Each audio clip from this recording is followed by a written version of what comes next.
equals. Striving for the Luxury Liner, Volume 19 Chapter 1, 5-6 Chapter 1, Departure from the Ancient Earth Dragon Island. Having triumphed over Creator God Sama, I was able to receive a very wonderful reward from the God of Light Sama, the God of Gastronomy Sama, and the Goddess of the Forest Sama. I feel like I've done something heroic as a human being because I was able to receive a lap pillow and ear cleaning from the goddesses in a bath and yukata. No way. I don't want to leave Rose. In front of me, the dignified and beautiful Alessia-san, who sometimes loses her cool, is throwing a tantrum like a child.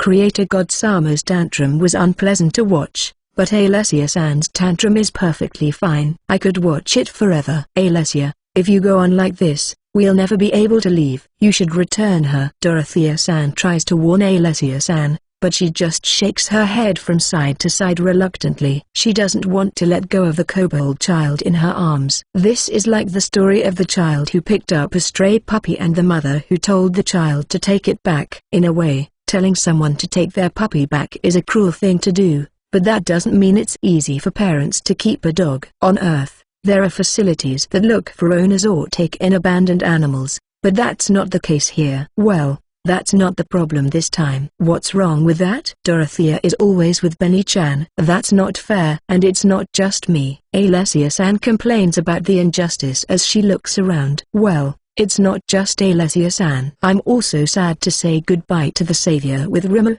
and Kyla-san is petting a relatively large kobold. Marina-san is playing with the child kobold together with Fu-chan, and Claretta-san is also hugging the child kobold with her abundant motherly love, sadly reluctant to part with the child. The same goes for Int and for Licia. Looking at it this way, it seems that people who have slime like Rimu as their familiar are less affected by the separation. Of course, I'm sad to be separated from the savior, but I can bear it because Rimu is with me. The other members are also sad, but they've come to terms with their feelings. The one who hasn't come to terms with it is Alessia-san. For almost a month now, she's been throwing tantrums because she doesn't want to be separated from her beloved Rose-chan. Everyone is just sad to say goodbye, but it's different with you. Let go of Rose-chan. You're making her parents worry. That's right. Before we even get to the point of whether we should adopt a stray dog or not, Rose-chan already has both parents and a house. It's impossible for Alessia-san to be with her all the time. Wataru,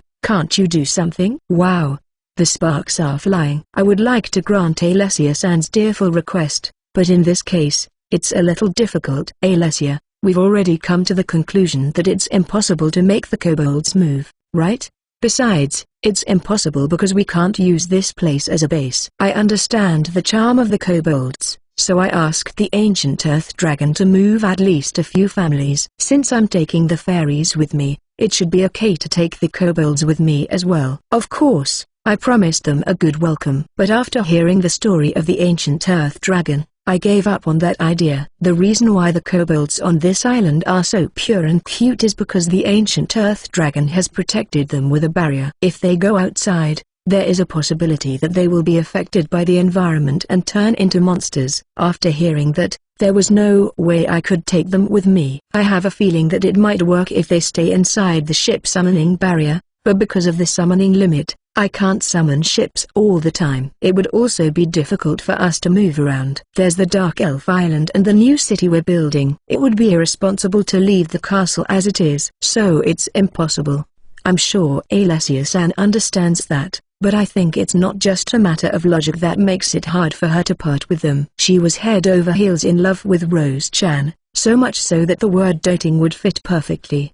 Rose-chan licks Alessia-san's tears to comfort her. Because she does such sweet things, Alessia-san ends up throwing a tantrum even more. Sorry to bother you, ancient earth dragon. I firmly refuse Alessia-san's request and apologize to the ancient earth dragon who is watching over us nearby. They had come to see us off as we were leaving, but this commotion has kept them waiting. No, it's okay. Wataru and the others have taken care of me, and I don't mind that they like my cute followers. I just don't want them to be taken away. Thank you. The ancient earth dragon would forgive me, but I think if his expression could be seen, he would smile wryly. I think Creator God Sama took full advantage of this kind side of the ancient earth dragon. Besides, even though I say I'm busy, I'm just going around to check the main veins of the world. I've been able to control things to a certain extent from this island so far, so a little delay won't matter. It's not like the creator god is unreasonable. Oh, I think the ancient earth dragon just smiled at me with an evil look on his face. Could it be that his confrontation with creator god Sama made him a little more evil? Ha. Well, things are going well so far, right? Of course. Thanks to Watru and the god of fields Sama, I don't have to do anything other than my original job, even when I go outside. What's more, the god of light Sama also gave a warning to the other elemental dragons, so I don't have to clean up after them anymore. I think this is the first time in my life that I've felt so full of hope for the future. Well then. Congratulations. The ancient earth dragon's eyes sparkled intensely. If a black company received thorough guidance from the government and the workplace improved dramatically, would their eyes look like this? I don't know how old the ancient earth dragon is, so I don't know how many painful years he has spent, but I really hope he becomes happy. Hey, master, you look good, but are you sure you can leave that alone? While I cheered the ancient earth dragon in my heart, In spoke to me with a worried look on her face. I was trying to escape reality for a while, so I wanted her to leave me alone. Well, it's not good, but I can't do anything about it. You know, I've tried my best to convince Alessia-san so far. I can't do any more than that. I don't want to be hated. Besides, even if you say that, you're still holding the kobold child in your arms, aren't you? Oh, for goodness sake. Stop being so selfish and give up. Marina, Carla, lend a hand. Dorothea-san lost her temper. Wait, stop.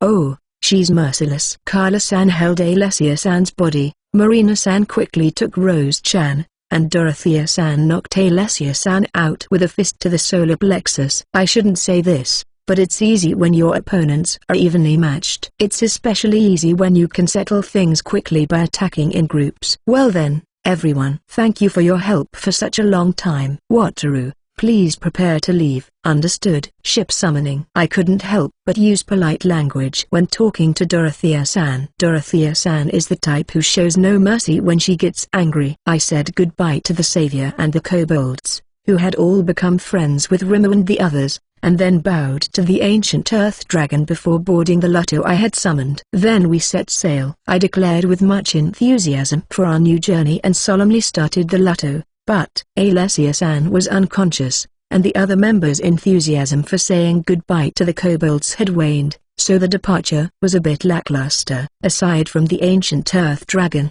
I think we caused the kobolds a lot of trouble and left a big mess behind, but I left them with enough food, candy, and alcohol to last them a while, so I'm hoping they'll be okay. *****.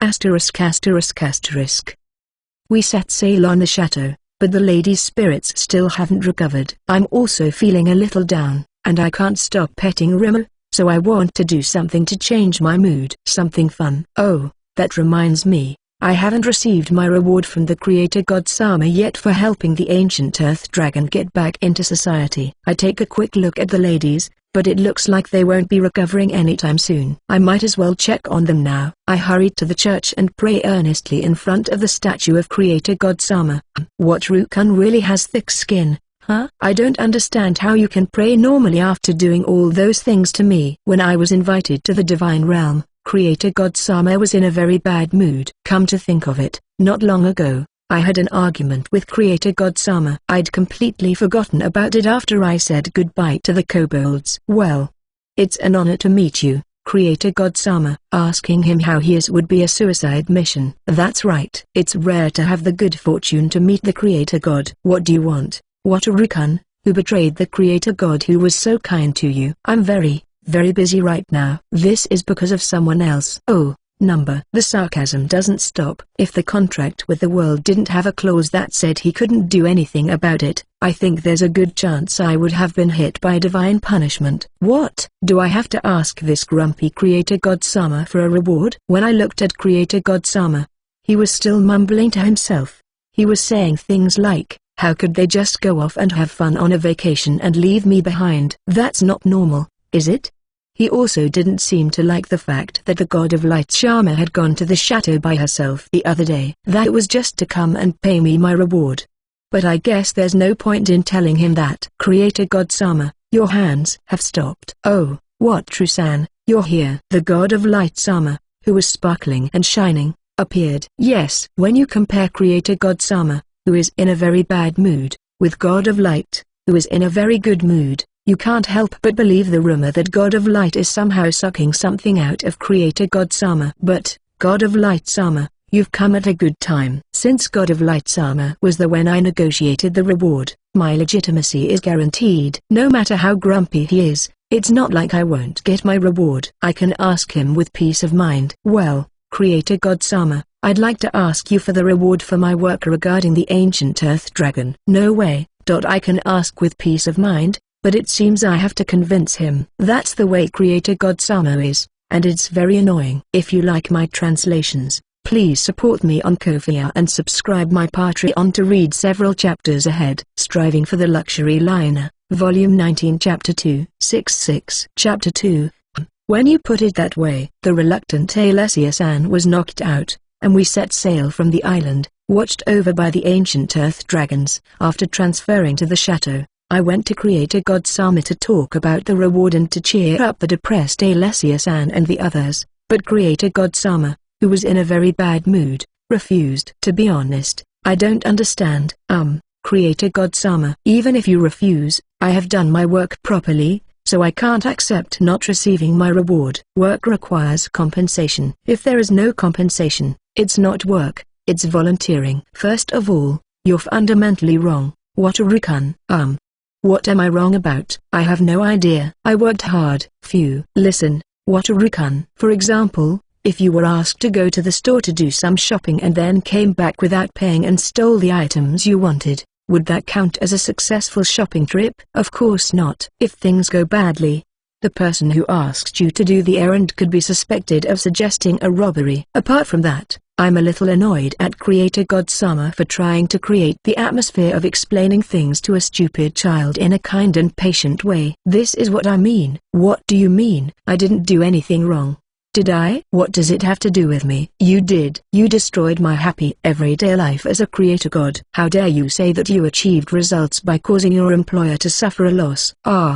When you put it like that, or rather, before I knew it, Creator God Sama had shifted to the enemy position. But when I think about it, my client is Creator God Sama, isn't he? I think I felt sorry for the ancient Earth Dragon, so I think I was a little confused. But if Creator God Sama hadn't run away in the first place, wouldn't this have been avoided? If he had just given up there, the damage would have been minimal. Or rather, there would have been almost no damage at all. Listen, my request was to manage the Earth's veins and restore the convenient tools that can be used. The original plan was only to manage the Earth's veins.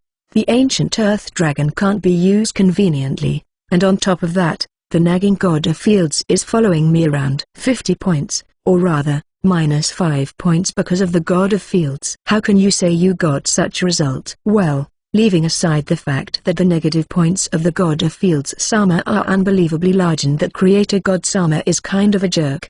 Even though there are various negative points, is it really acceptable from Creator God Sama's point of view that managing the earth veins is only worth -5 points in the end? Well, from Creator God Sama's point of view, I can't help but feel that there is a certain logic to the fact that I'm not producing results and that if you exclude things like human kindness, sympathy, and a proper sense of sensitivity, then it's not so unreasonable. Yes, I'm a traitor in the eyes of Creator God Sama. If I ordered the convenient errand boy to be brought back, and then the errand boy became free, and I ended up doing forced labor, I'd be furious if I were in Creator God Sama's position. Is this a situation that's quietly unpleasant? If that's the case, we'll pay you, Wataru-san. As I was about to break out in a cold sweat, the God of Light Sama interrupted us with a smile. What, God of Light, are you trying to interfere? Interfere? Was Creator God Sama trying to be sarcastic with me? No, it was us who originally wanted to give him a reward, and it was us who benefited from it. And most importantly, you wanted to corner Wataru-san and break the current situation, but that won't work, huh? Aside from the question of rewards, was Creator God Sama up to some kind of trick? Apparently, he was. As I looked at Creator God Sama's surprised face, I could see the frustration of being caught in the act. Creator God Sama is frightening. The request for what Rukun has failed. The Creator God, will not allow you to interfere in the affairs of the lower world in such a selfish way. The personification of selfishness is talking about selfishness. No, what Rusan's actions have brought great benefits to the divine world. As a god, I must reward him for the benefits he has brought to the divine realm. This is not selfishness, but a fair price. Oh, God of Light Sama is so cool. If she became a lawyer or something, they'd call her the undefeated goddess. I'm suffering a loss, you know. That's a loss for Creator God Sama personally, right? It's beneficial to the divine realm, so there's no problem. Muki, I'm the one who created the divine realm, so it's not okay for me to suffer a loss. It's like a stupid son being scolded by his mother. Even in my heart, I feel bad calling God of Light Sama the mother of Creator God Sama. Let's just say that she is the older sister who scolds her stupid younger brother. Still, I've really upset Creator God Sama. The right thing to do with a god like Creator God Sama is to keep my distance and not get involved if possible. But if I have to get involved, the right thing to do is not to upset him unless I have the power to do so. But right now, no matter what I do, it's going to have the opposite effect. Even if I ask Creator God Sama for more time off, I can already see that he'll naturally ask for more time off. I'll just have to wait for a while, and when Creator God Sama's stress reaches its limit, I'll negotiate with the God of Light Sama and sell a favor to Creator God Sama. It seems like the timing will be difficult because I can't do it too soon, or else he'll explode from the stress. I need something that can communicate with the God of Light Sama without going through Creator God Sama. Watru-san? Watru-san? Huh? Oh, what can I do for you, God of Light Sama? Oh, not God of Light Sama. You weren't listening to me. I'm sorry. I was too busy saving myself. Oh, so you've made a decision? Before I knew it, Creator God Sama was sitting at his desk with tears in his eyes. Until now, Creator God Sama would just complain, and God of Light Sama would have to do all the work. But this is a huge improvement. It seems that the contract with the world has a lot of power. Yes, please rest assured, we have agreed that we will pay the reward. It's a great relief that Creator God Sama is not involved. Thank you. The sooner you receive your reward, the better. Yes, please pray at the church tonight around 8 p.m. using the Shadow's clock. We will deal with you individually, so please come one by one. This is because if we don't hurry, there is a possibility that Creator God Sama will start complaining again. Okay, is there anything I need to prepare beforehand? Well, you don't need to overdo it. But please cleanse yourself and refrain from drinking alcohol. Understood? I don't think anyone would drink alcohol to receive a divine oracle from God, but I will be careful just in case. It seems likely that they might accidentally drink alcohol out of habit. Asterisk asterisk asterisk. So, tonight at 8 p.m. at the chateau, you will receive a divine oracle and a small blessing from the gods as your reward. Please abstain from drinking alcohol and cleanse your bodies. After the discussion with Creator God Sama was over, I returned to where Alessia-san and the others were, but they were all still in a state of depression, just as they had been when we left. I thought that shock therapy would be effective in such a case, so I clapped my hands to get their attention and then threw in a bomb. Silence fell around us. Huh? I thought I'd thrown in a big bomb, but they ignored it. It's a divine oracle, right? It also has a blessing attached to it, doesn't it? I can't stay like this. I have to cleanse myself. Oh, first I have to cleanse the church. No, drink alcohol? No, let's see. Let's see. Claretta-san suddenly stood up and started making a big fuss. Thank goodness. It seems the bomb wasn't a dud but a time bomb. Claretta-san's panic is also cute, but her abundant motherhood is also in a state of great panic,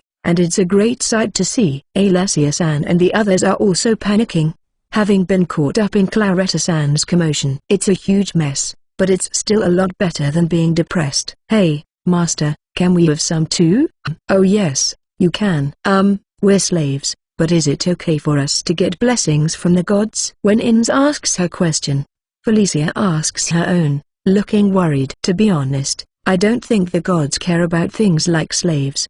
Besides, it seems that not only us but also Rima, Pent, Fu-chan, and Benny-chan will receive blessings, so there's no need to worry. What? Even though they're monster familiars, do gods really give blessings to monsters? Or rather, Is it really that important? No wonder Ins is surprised. Well, it's not that important.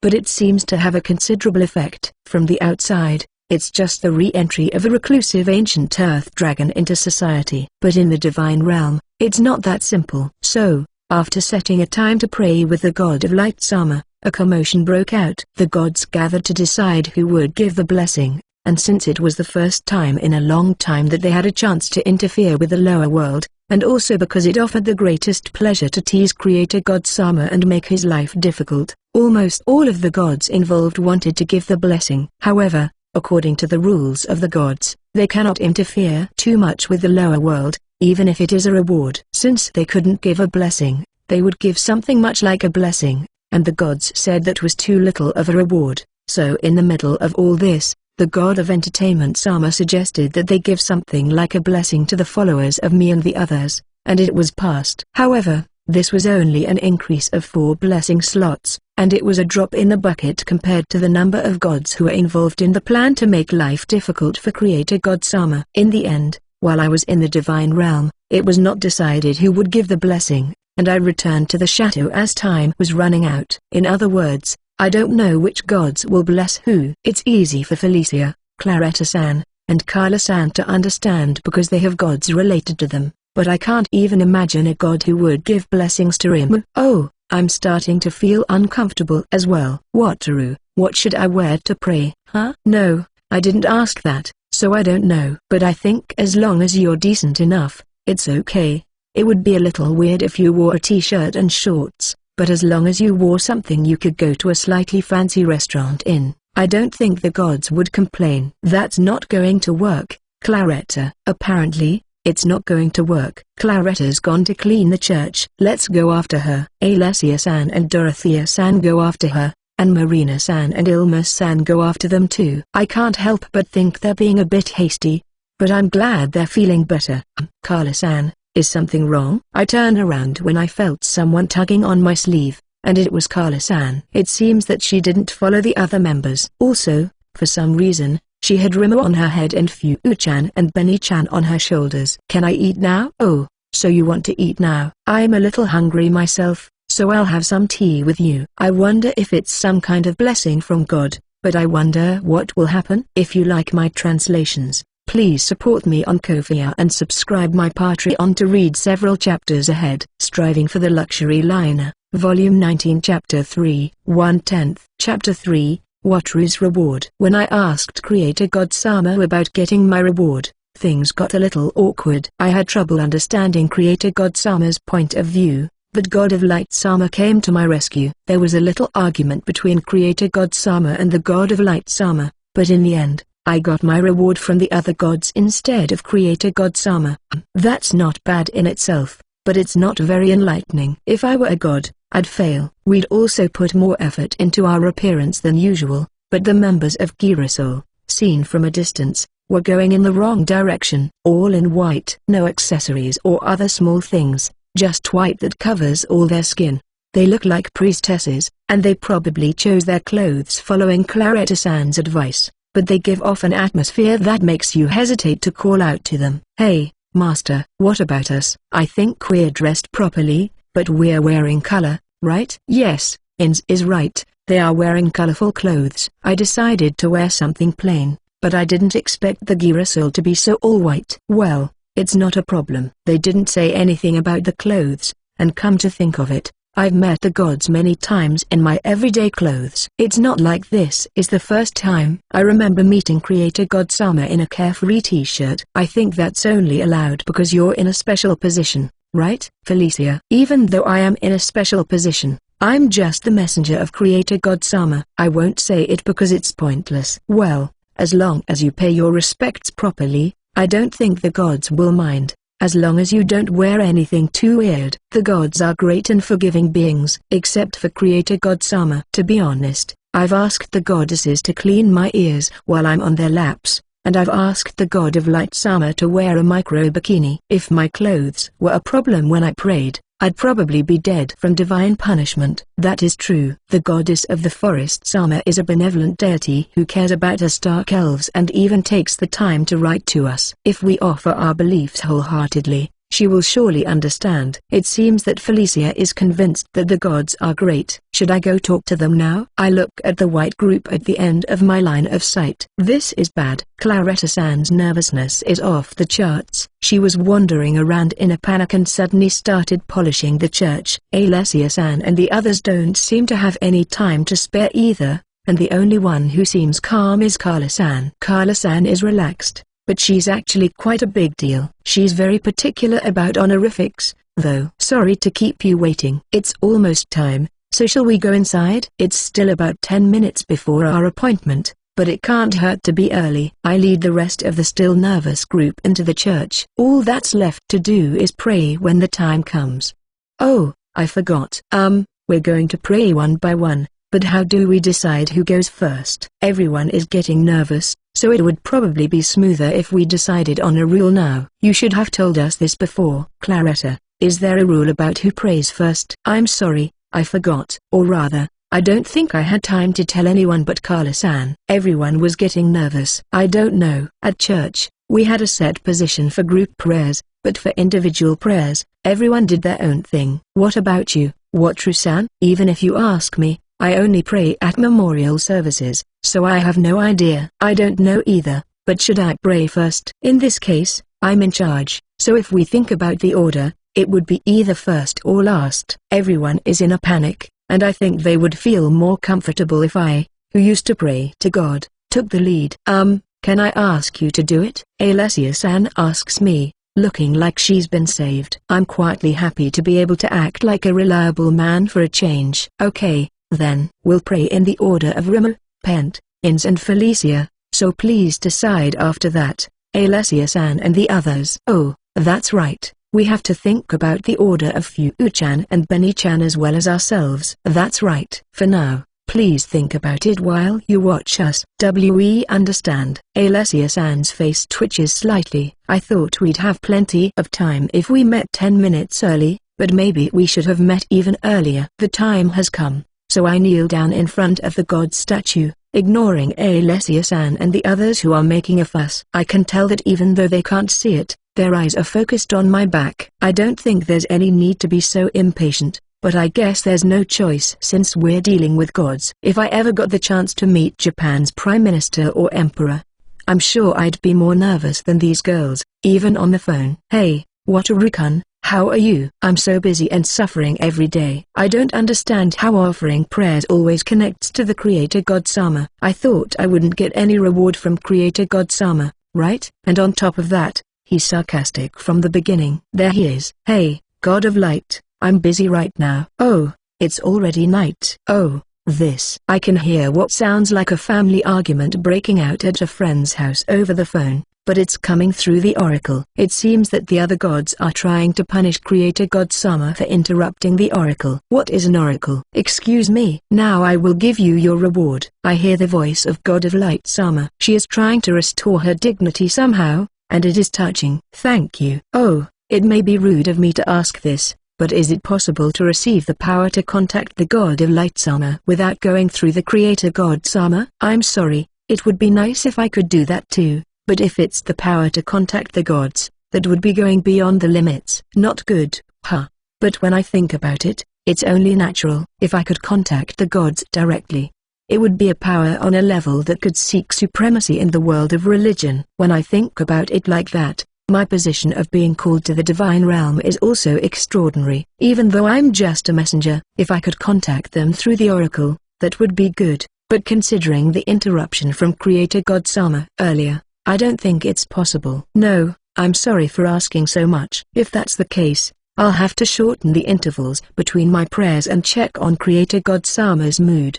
I'm sure he'll complain, but I'll use the content of his complaints as a guide to time my attempts to curry favor with Creator God Sama. It is we who should apologize. The benefits you have bestowed upon the gods are limitless. If it weren't for the restrictions on our interference with the lower world, you would have been praised by many gods and received various blessings. That sounds a little frightening. No, it's enough to be praised by the God of Light Sama. It would be great if the God of Gastronomy Sama and the Goddess of the Forest Sama could join in, but I was spoiled so much last time, and it seems that excessive greed ruins one's body, so I'll keep quiet about it. Fufu. I appreciate your feelings, Wataru-san. Then I will give you your reward. So, the reward is finally here. I can't have too high expectations based on the words and actions of the God of Light-sama.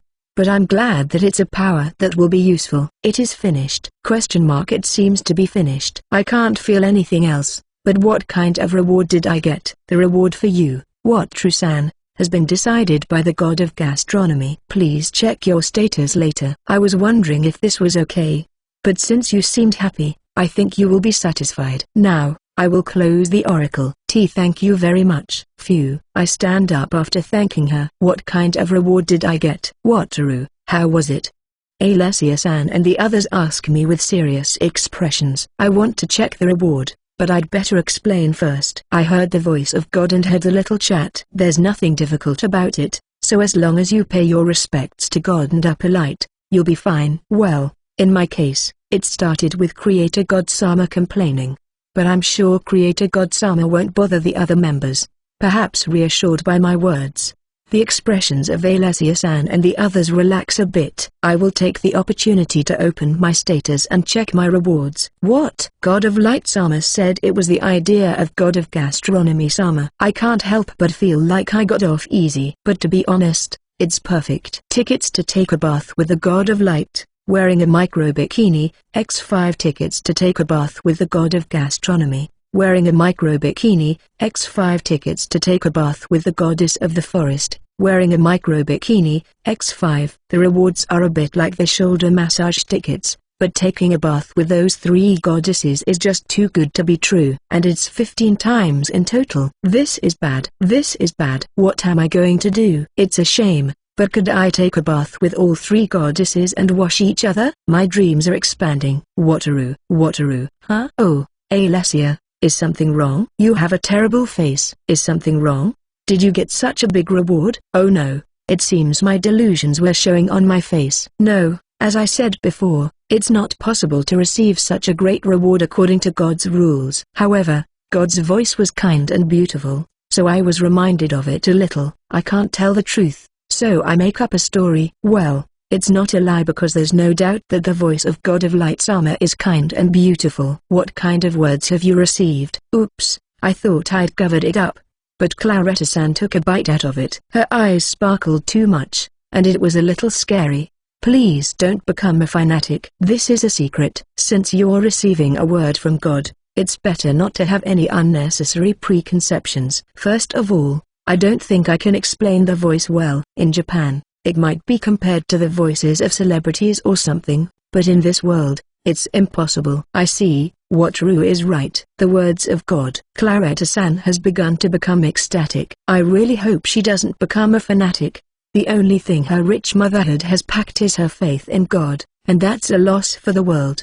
Now it's Rima's turn. We can't keep God waiting, so let's hurry. I feel like this is going to be bad. So I'm going to change the subject. What kind of God will provide the oracle for Rima? If you like my translations, please support me on Ko-fi and subscribe my Patreon to read several chapters ahead. Striving for the Luxury Liner, Volume 19 Chapter 4, 2/10. Chapter 4, Pent Feelings. I was a little confused by the delicate issue of what to wear when receiving a divine oracle from the gods. But I took the lead among the members and was able to receive my reward without incident. My reward was something like a shoulder massage ticket, so I feel like I got off cheap, but I think the opportunity to bathe with the goddess is priceless. Rima, let's pray in front of the statue of Creator God-sama. Pray? Rima is smart, cute, strong, and the best, but he doesn't really understand things like prayer or religion. When I meet the gods, I'm alone, and otherwise, I rarely go to church. So it's not surprising. Well, you go to the statue of God and thank him for his help. Then God will give you a reward, so you say thank you again and go back. Can you do that? I can. Good boy, Rima. Now go ahead. Yes. Rima goes to the statue of God. His cute appearance makes me a little apprehensive about sending him on his first errand, but I'll watch over him with a firm attitude. Well, Rima is stronger than I am. Pent. After Rima, it's Pent's turn. So let's take a look together. You'll learn how to do it, too. When I spoke to Pent, who was standing nearby, he nodded while hissing. He's grown a lot, and his level has gone up, so he's smart too. If Rimmer can show him how to pray, he'll be able to do it properly. Rimmer stopped in front of the statue and didn't move. I see, I've seen Claretta-san pray, but is that how slimes pray? It's a little surreal. Rimmer isn't a sacrifice, you know. A warm light enveloped Tremor. I see, so that's what it looks like when you receive a divine oracle or blessing. It glows for a while, so does it glow when you receive a blessing? After he finished his prayer, Rimmer came toward me slowly and steadily. Rimmer can move quickly and jump around, and he can even fly with his wings, but he usually prefers to move slowly and stay on the ground. The only time he jumps around quickly is when he's eating. Well, that's okay because he's cute. Rimmer, did you pray well? I did. I was praised. It seems that he was praised by God. That's great. Rimmer, let's check your status. Okay. What kind of blessing did Rimmer receive from the gods? The blessing of the holy god. Very small. Does this mean that Tremor received very little of the holy god Sama's blessing? The reason it's so small is probably because it's bound by the rules of the gods. If he were any bigger, it would be a violation of the rules. I've only ever greeted holy god Sama. I think he was a gentle old man who kept his distance from the physically active gods. The effect of holy god Sama's blessing, very small, is I guess it's like when you get a little better at handling holy attributes. The effects of the attributes also increase a little. It's like holy god Sama's gave Rimmer something blessed. I wonder how much a little is, but I've heard that they can only give out pathetic things, so I guess I can't expect much. Wataru, how was it? While I was thinking about the blessing Rimmer had received, the women had gathered round, looking very interested. Let's see, what Rimmer received was a very small blessing from the holy god Sama. Wow, how wonderful. Oh, Claretta-san lost her cool. Claretta, please calm down. Even if it is a blessing, it is a very small one, so you can't expect it to have much effect. What are you talking about? Receiving a blessing from the gods is something that only happens in history. Even if it is small, it is a wonderful proof that the gods have recognized you. Besides, the holy god Sama is a great god who is said to be a retainer god of the god of light Sama. Listening to the excited Claretta-san, it seems that there is a big difference in perception between humans and God. Could it be that since the ban on interference from the lower world, blessings have become a violation of the rules, and they are no longer given unless something extraordinary happens? But from the God's point of view, a small blessing is just a bonus that doesn't violate the rules. But from a human's point of view, even though it's tiny, it's a blessing from the gods that rarely happens. So it's an accomplishment that would make Claretta-san go crazy with joy. The difference in perception is frightening. Well, since the positions of the gods and humans are very different, there are bound to be misunderstandings like this. If I hide my status, it won't be such a problem, and if I'm happy that the reward was worth more than I thought. Is that okay? Well, basically, my ship is the activity area, so I can do whatever I want. But what are the retainer gods? I've never heard of them. But is there such a thing as a god's rank? From the way the gods behave on the luxury liner, there doesn't seem to be much of a hierarchy between them, except for creator god Sama. But is that just a difference in how humans and gods perceive things? For now, I'll just continue to pet Tremor. Speaking of which, what kind of blessing did Wataru receive? Perhaps the blessing of creator god Sama? While I was imagining the hierarchy of the gods, Alessia-san asked me an unnecessary question. Wait. Can't I say that I got a ticket to bathe with the goddess in a micro-bikini? I'm sorry, I really want to talk to you, but we can't keep the gods waiting. Pent, it's time for you to pray. For now, I'll just make up a story about Pent praying. What should I do? Should I lie and say that I got a blessing from the creator god Sama? It seems like it's going to get complicated later. If I lie here, I think I'll have to prove that I have creator god Sama's blessing in terms of religion. I'll just try to fake it somehow. I think about how to fake it while I see Pent off. I don't know. I'll just play it as it comes. For now, I'll just concentrate on Pent's prayer. Pent moves smoothly in front of the statue of the god, curls up and bows his head. His body has grown to a certain extent, but his movements still look a bit childish. Come to think of it, the adult sea serpent was much larger than Pent is now. He hasn't been born that long, and even though he has grown a little, he is still a child. I watched Pent closely, and he started to move. Huh? He hasn't been wrapped in light yet, so has he failed in his prayer? Pray. A thought flies from Pent, who has returned to my side. Well, I guess I should pray. right? Could it be that he didn't understand what God said?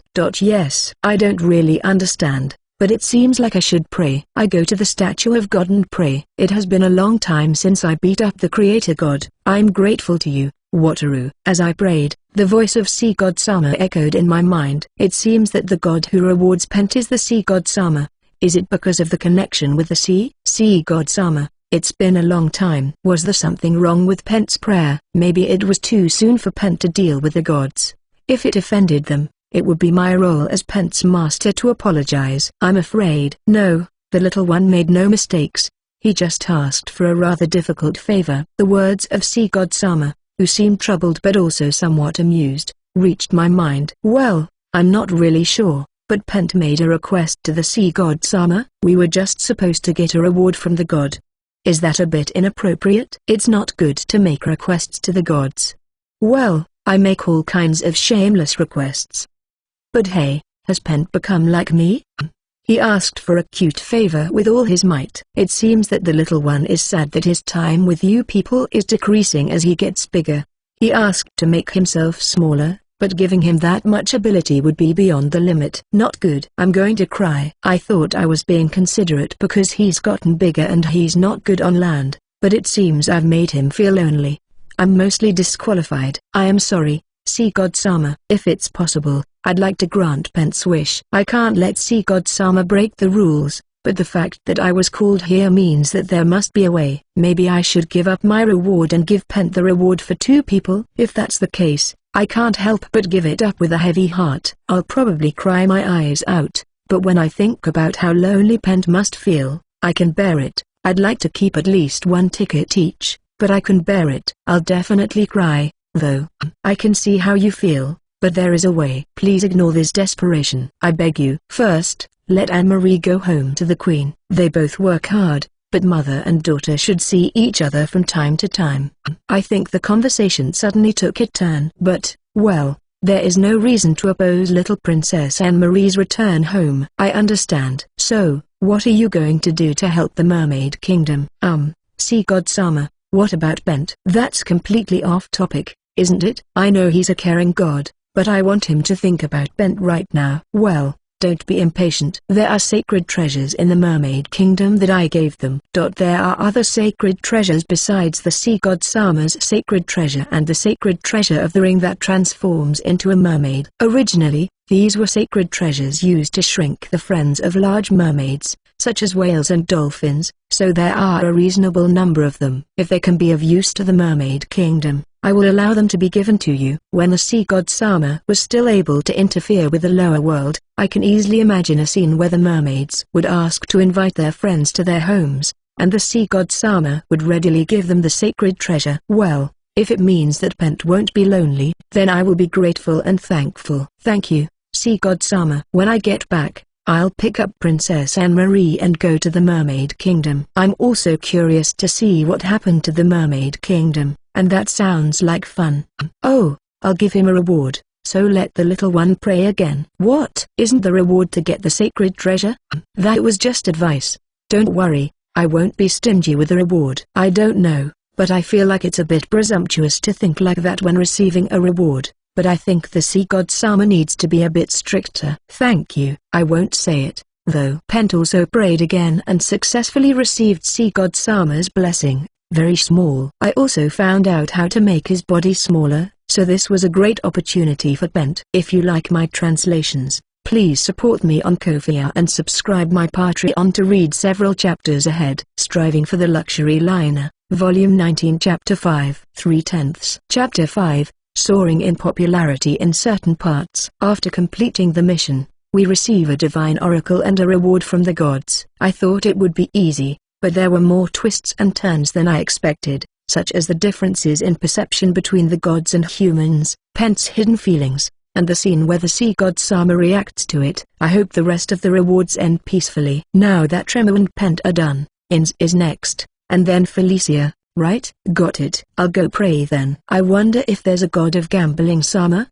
Ins mumbles something stupid as she walks towards the statue of God. The god of gambling Sama? It wouldn't be strange if there was a god of gambling Sama because there is a god of entertainment Sama, but I've never met him. But if possible, I'd like the god of gambling Sama to refrain from giving Ins any blessings, because Ins is still spending her pocket money in the casino on luxury liners. If she were to receive a blessing here, she would become even more addicted to gambling. In the first place, the effect is just a feeling, so even if she receives a blessing from the god of gambling Sama, she will end up losing and drinking herself into a frenzy. Wait a minute. If In's service improves when she's in a good mood, and even if it's zero in the end, if the number of times she wins occasionally increases, it might be of some use to me as well. While I was thinking about this nonsense, In's body was enveloped in a soft light. She seemed to have received a blessing. Ins, who got up and came to me, had a puzzled look on her face. Maybe she didn't receive a blessing from the god of gambling Sama. Ins, how did it go? I received a very small blessing from the god of fire Sama, but the god of fire Sama, that reminds me, In's tribe is the Flame Tiger tribe, a tribe with a close connection to fire. Now that you mention it, it makes sense. Alessia-san and the others thought so, too, and they all congratulated her. Huh? Then which god will Benny-chan get a blessing from? Benny-chan is also a fire type, so is it the second time for the god of fire Sama? But it seems that the gods who want to give blessings are gathered together, so it seems that a second time is difficult. I'm starting to look forward to Benny-chan's blessing. Then why are you making such a strange face? Is it because it's not the god of gambling Sama? I was praised in a really strange way. I was praised for doing well, for making the scum suffer, and for various other things that I don't understand. I didn't do any of those things. Come to think of it, I remember hearing that the god of fire Sama was in a serious fight with the creator god Sama, and that he had stopped interacting with the other gods. I see, so he must have heard that creator god Sama was having a bad time, and he came out in a better mood. And seeing creator god Sama working hard must have really lifted his spirits. Yes, Ins, I don't think you need to worry too much about the gods. It's a blessing that suits you, Ins, who uses fire. Well, it doesn't make sense for me to think too much about the gods. It's not what I was hoping for, but as a race, I'm grateful for the blessing of the god of fire Sama, even if it's a very small one. That's right. Next is Felicia, so good luck. To be more specific, try to keep your composure as much as possible. Next up is Felicia. Huh? I suppose I can rest assured that it will be the goddess of the forest Sama who will give her blessing, but this time I'm more worried about Felicia. The Dark Elves, including Felicia, are followers of the goddess of the forest Sama, and even a letter from her would make them rejoice. Of all the people at this event, I'm most worried about Claretta-san's emotions, but Felicia is the second most worried. Yes, I will pray with all my heart. Felicia has the face of a warrior. Her determined face is beautiful, but I think she could relax her shoulders a little more, you know? Felicia prays earnestly, kneeling before the statue of God. Maybe it's the difference in their mental attitude, but compared to Ins, she seems to have much more respect for God. How did I look? I'm more like Ins, and I don't think I look so sincere. Next time, I'll try to pray with more feelings. Felicia's body is bathed in light. As she stood up and came toward us, tears streamed from her eyes like a flood. I see she's overcome with emotion. Felicia, are you okay? Oh, Master, I'm so happy. The goddess of the forest. The goddess of the forest Sama. Yes, we can talk about this later. For now, why don't you sit down and take a break? I let her sit down on a chair to rest since she doesn't seem to be able to listen properly. Since she said it was the goddess of the forest Sama, as I expected, she must have received a divine oracle from the goddess of the forest Sama, and since the goddess of the forest Sama was also concerned about the Dark Elves, she must have taken care of Felicia gently. Well, we're done, so please go ahead. I changed my attitude and encouraged Alessia-san and the others to pray. From now on, I can only feel like a spectator, which makes me feel much more relaxed. Thank you. Then I'll start praying. Alessia-san looks a little nervous as she walks toward the statue of God. Alessia-san, surrounded by the light of the blessing, stands up and comes toward us. I received a blessing from the god of war Sama. I don't know if it's okay to say this, but the voice of the god is full of dignity and wonderful, with a somewhat excited expression. Alessia-san tells me about the oracle and the blessing. The god of war Sama? That doesn't seem like the image of Alessia-san. Ah, but she is the leader of an A-rank adventurer party, right? She's also a high-level adventurer who fights sea monsters non-stop. So it's not surprising that she's blessed by the god of war Sama. But I've only ever heard the god of war Sama shouting at the creator god Sama or making a big fuss because he's drunk, so I can't really relate to the idea that he's full of dignity. Fufu. I was so nervous, I felt a little relieved. But it was a very moving experience. Dorothea, it's your turn next. Dorothea-san steps forward at Alessia-san's words. Since she's bringing Benny-chan with her, I guess Benny-chan will pray after Dorothea-san. As I expected, after Dorothea-san finished praying, Benny-chan prayed. It's a heartwarming sight, but Dorothea-san's smile seems especially bright. Was she really so happy about the blessing she received? Dorothea-san and Benny-chan finish praying and return. Dorothea, how was it? Fufu. I got the best blessing and God was very pleased with me, too. Dorothea-san was smiling like a young girl, and she looked incredibly cute. What, did she receive a blessing that increased her cuteness? But that wouldn't be enough to fit into the very small category. Did she receive a blessing that was extremely large? That's against the rules. What kind of blessing did you receive? Fufu. You see, the god who gave me his blessing was the god of monster familiar Sama. He praised me for being very close to Benny-chan, and so I received a blessing that makes it a little easier for me to communicate with Benny-chan. What? Huh? In a normal situation, I would be jealous. It's true that Dorothea-san is very close to Benny-chan and dotes on her, but I'm sure Imu and I can't be beaten either. Ah, but I hadn't noticed Bent's feelings. Is that why I lost? Marina-san seems to be shocked as well, as if she feels the same way I do. There is a possibility that it is the second time for the god of monster familiar Sama, but Marina-san also knows that this possibility is small. So what Benny-chan received was the blessing of the god of travel Sama. I thought it was a blessing related to fire. But why is it the god of travel Sama? I've never met the god of travel Sama before. What kind of god is he? Why is it the god of travel Sama for Benny-chan? It has nothing to do with him, right? That's right. The blessings so far have been things that seem to be related to the person. I wonder why?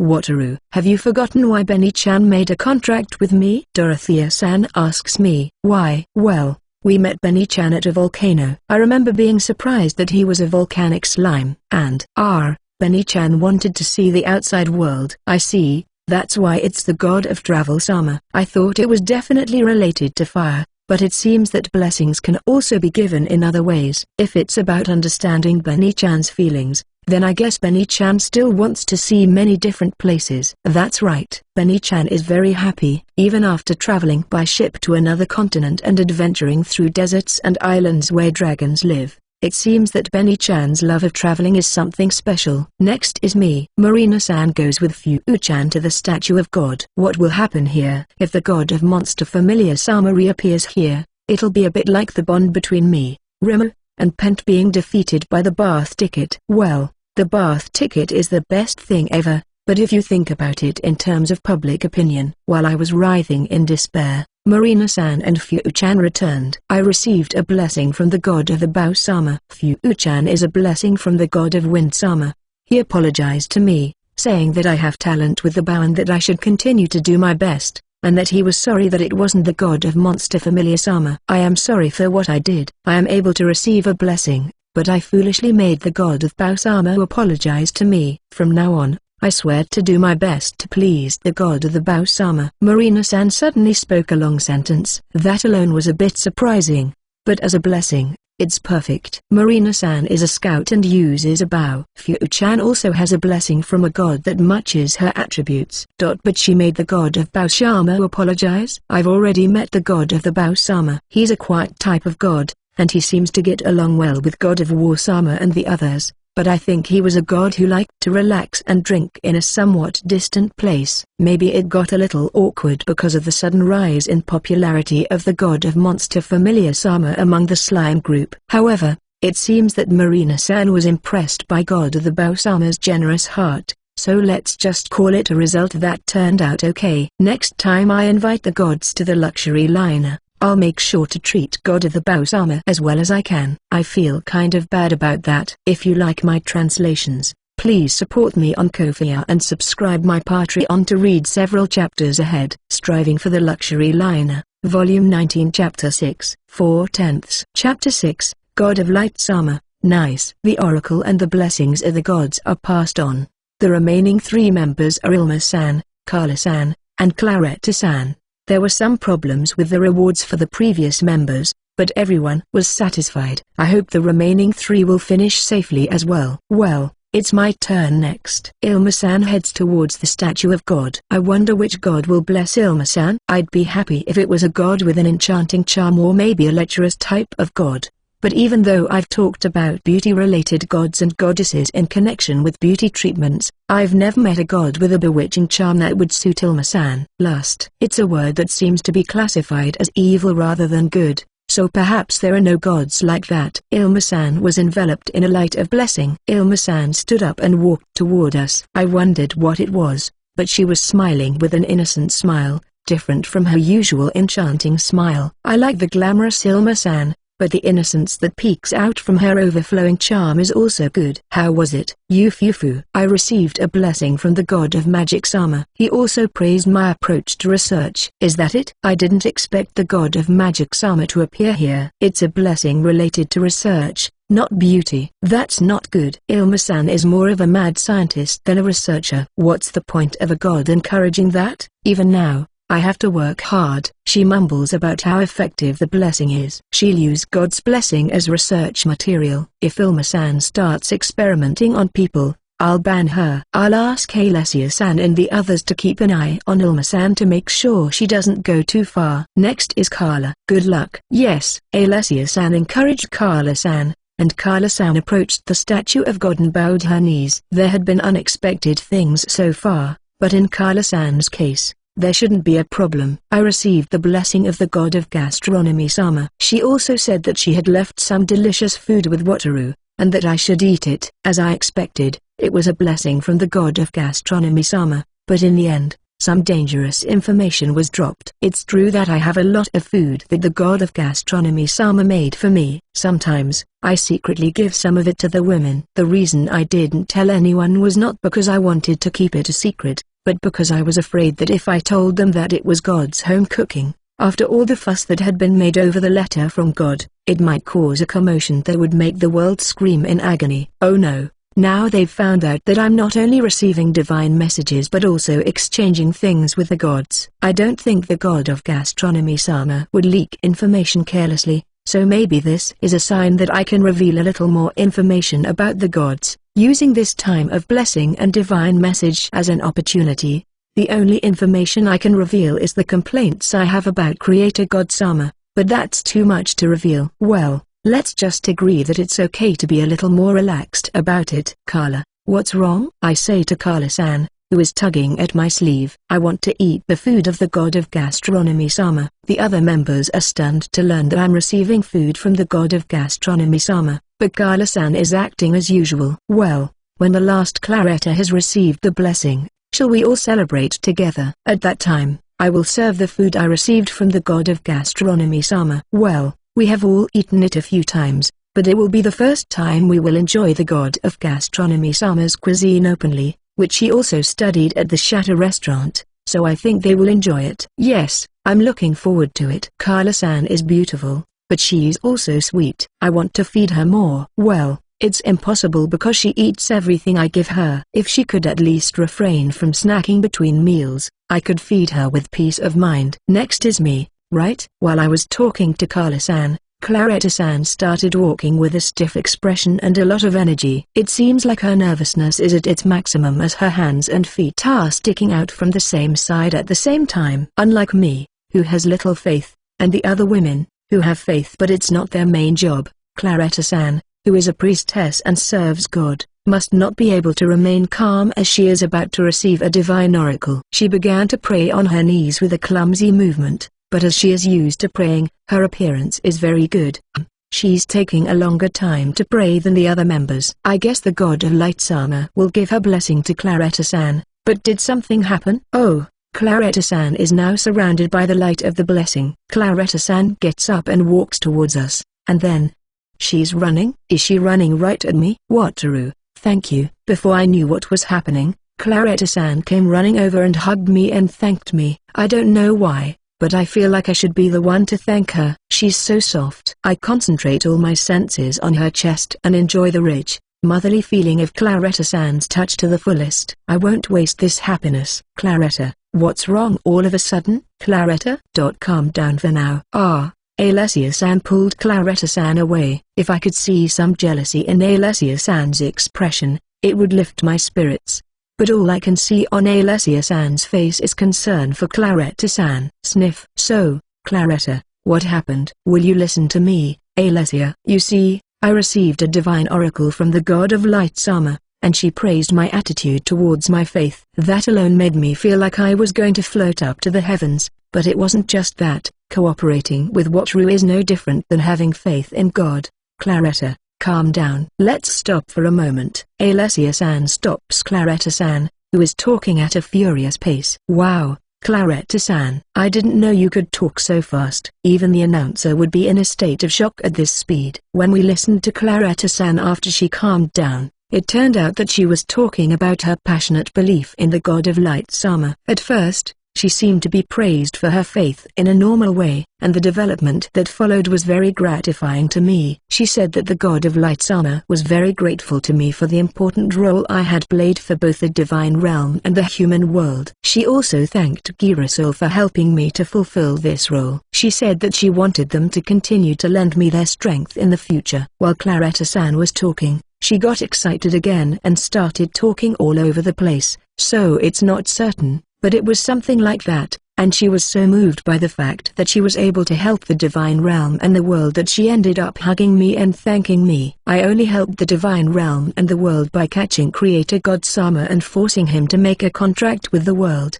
But since the other party was Creator God Sama, it wasn't necessarily a mistake. And Claretta-san, who has realized that helping me will indirectly help the gods, is looking at me with sparkling eyes. I'm happy that my popularity has suddenly increased, but it's painful to be looked at as if I were a saint serving the gods. I'm basically a worldly person, and I'm more the type of person who deserves to be looked at with contempt. Well, shall we celebrate the blessing? The sparkling eyes are painful, so I change the subject. If we drink some alcohol and have a good party, Claretta-san will calm down. That's right. We've all been blessed. It's not every day that something so auspicious happens. Let's have fun and be merry while thanking the gods. Ooh! Everyone cheered at Alessia-san's summary, but one point of concern came to mind. Blessings for everyone. I didn't get a blessing. Did I? What I got was a ticket to take a bath with the goddess. Huh? Of course, I'm happy about the ticket. I'm happy, but if the women and even the familiars receive blessings, but I'm the only one without a blessing, won't there be some kind of problem before I'm left out and lonely? Wataru, what's wrong with your glum face? It's a celebration. Wataru, the feast with god of gastronomy Sama's food. Let's go quickly. Oh, yes, I understand. Let's go. Leaving aside the problem for now, I'm sure they'll ask me what kind of blessing I received at the celebration. What should I do? Asterisk asterisk asterisk. Cheers! The sound of toasts echoes around the main restaurant at the chateau. The large table is set with the made dishes requested by Carla-san. They are made with ingredients from Earth but also include ingredients from other worlds, such as those of monsters. Pure Tilda. I was happy when I was promoted to A rank, but I'm especially happy about this. Thank you, Wataru. If it weren't for you, I wouldn't have had this opportunity. That's right. It's thanks to Wataru. Thank you, Wataru. Thank you, Wataru. After swallowing the ale, Alessia-san and the others thanked me with smiles. I decided on the reward in the hope of increasing my popularity with Girasol, and it seems that my choice was not wrong. But I can't be arrogant here. It seems that the virtue of modesty doesn't work outside of Japan, but that doesn't mean that I should become arrogant. I'll try to increase my popularity while being humble. No. As always, it was only because of the cooperation of Alessia-san and the others, Ins, Felicia, and Rimo and the others that we were recognized by the gods. Thank you for your help. I look forward to working with you in the future. How's that for a mature response? Fufu, that's just like you, Wataru. You're a rare existence recognized by the gods. No one would complain if you were even more arrogant, you know? Alessia-san called me a rare existence. Well, if you don't know the inside story, it's not hard to see from the outside. In a way, it seems like I'm very close to the gods. Haha, thank you. By the way, what kind of blessing did you receive, Wataru? Stop it, don't drop a bomb on this good feeling of being praised. Oops, The drinks for the toast are all gone. Let's order some more. Is beer okay? I've got to distract them somehow and get through this. Can I use the blessing of the bath to get out of this? If you like my translations, please support me on Ko-fi and subscribe my Patreon to read several chapters ahead. Striving for the Luxury Liner, Volume 19 Chapter 7, 5/10. Chapter 7, Return. Everyone but me received blessings, in very small amounts, and oracles, and the story ended happily. There were a few worrying factors, such as Ilma-san's overheated research appetite and Claretta-san's out-of-control faith, but there was no point in worrying about the future. First, I have to figure out how to hide the fact that I'm the only one who hasn't received a blessing. Now that the beer has arrived, let's eat first. As Kala-san's oracle said, the god of gastronomy Sama has entrusted me with a dish. Let's appreciate and enjoy it. I got the upper hand by talking about the food first.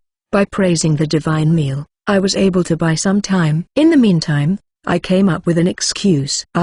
This steamed fish is delicious. I can taste the flavors of sesame oil, garlic, sake, soy sauce, and sansho, Japanese pepper, and there is also a deep richness, but I don't know what it is. And the fish is delicious. I've had steamed fish at the Chinese restaurant at the chateau, but it's overwhelmingly delicious compared to this. This fish from another world, which is probably used in place of a white fish, is so delicious that the seasoning is strengthened to match its flavor, and the synergistic effect makes it exceptionally delicious. The combination of earth and another world would collapse if prepared by an unskilled cook. As expected from the god of gastronomy Sama, just one plate, or even one bite, is enough to impress you. This fish is a monster, right? What kind of monster is it? I live in the sea, so I have secured countless monsters that live in the sea. I've offered many of them to the god of gastronomy Sama, but I haven't eaten them all, so I can't say. Next time, I'll ask him what kind of monster it is. I like this fish. Still,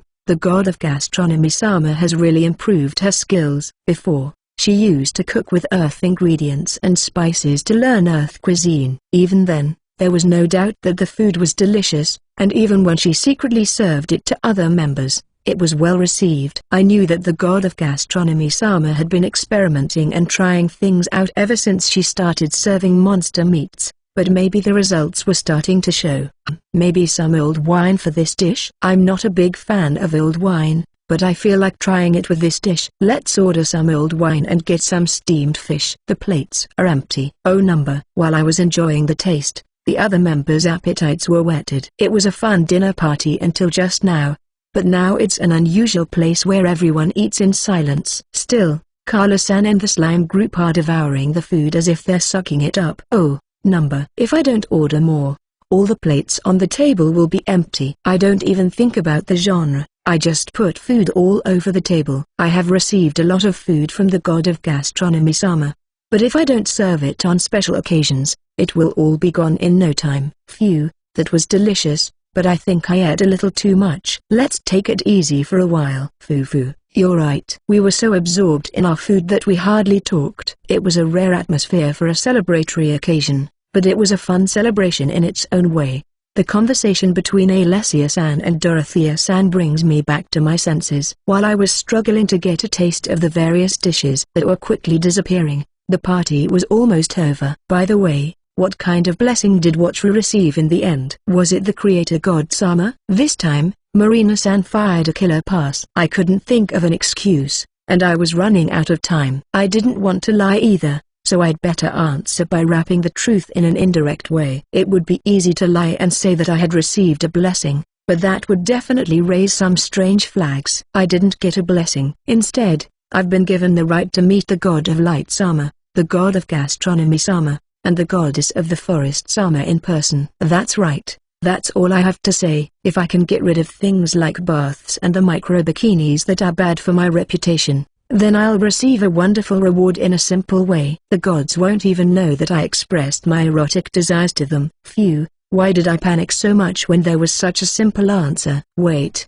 but isn't Wataru a messenger of creator god Sama? Also, I haven't heard the details, But aren't you in contact with the gods when you use the luxury liner away from us? Alessia-san's sharp retort hurts. It's true that you can tell from my actions so far. That's why I've been stalling for time. It seems like it would definitely be discovered if I cheated. Even though I'm so interested in harems. Well, it's important for me to be able to meet with the other gods because I'm connected to Creator God Sama. Or rather, Creator God Sama's unreasonable demands mean that the protection of the God of Light Sama is absolutely necessary. I see, so it's necessary to smooth out the relationships between the gods, right? Dorothea-san seems to nod as if she understands, but what does that mean? Oh, I see. Dorothea-san seems to think that I'm some kind of secretary to Creator God Sama. In that case, it would be helpful to have the right to meet with the other gods. In a company, for example, it would be useful to be able to easily meet with important people from other companies, and even more so among the gods. It's a terrible misunderstanding.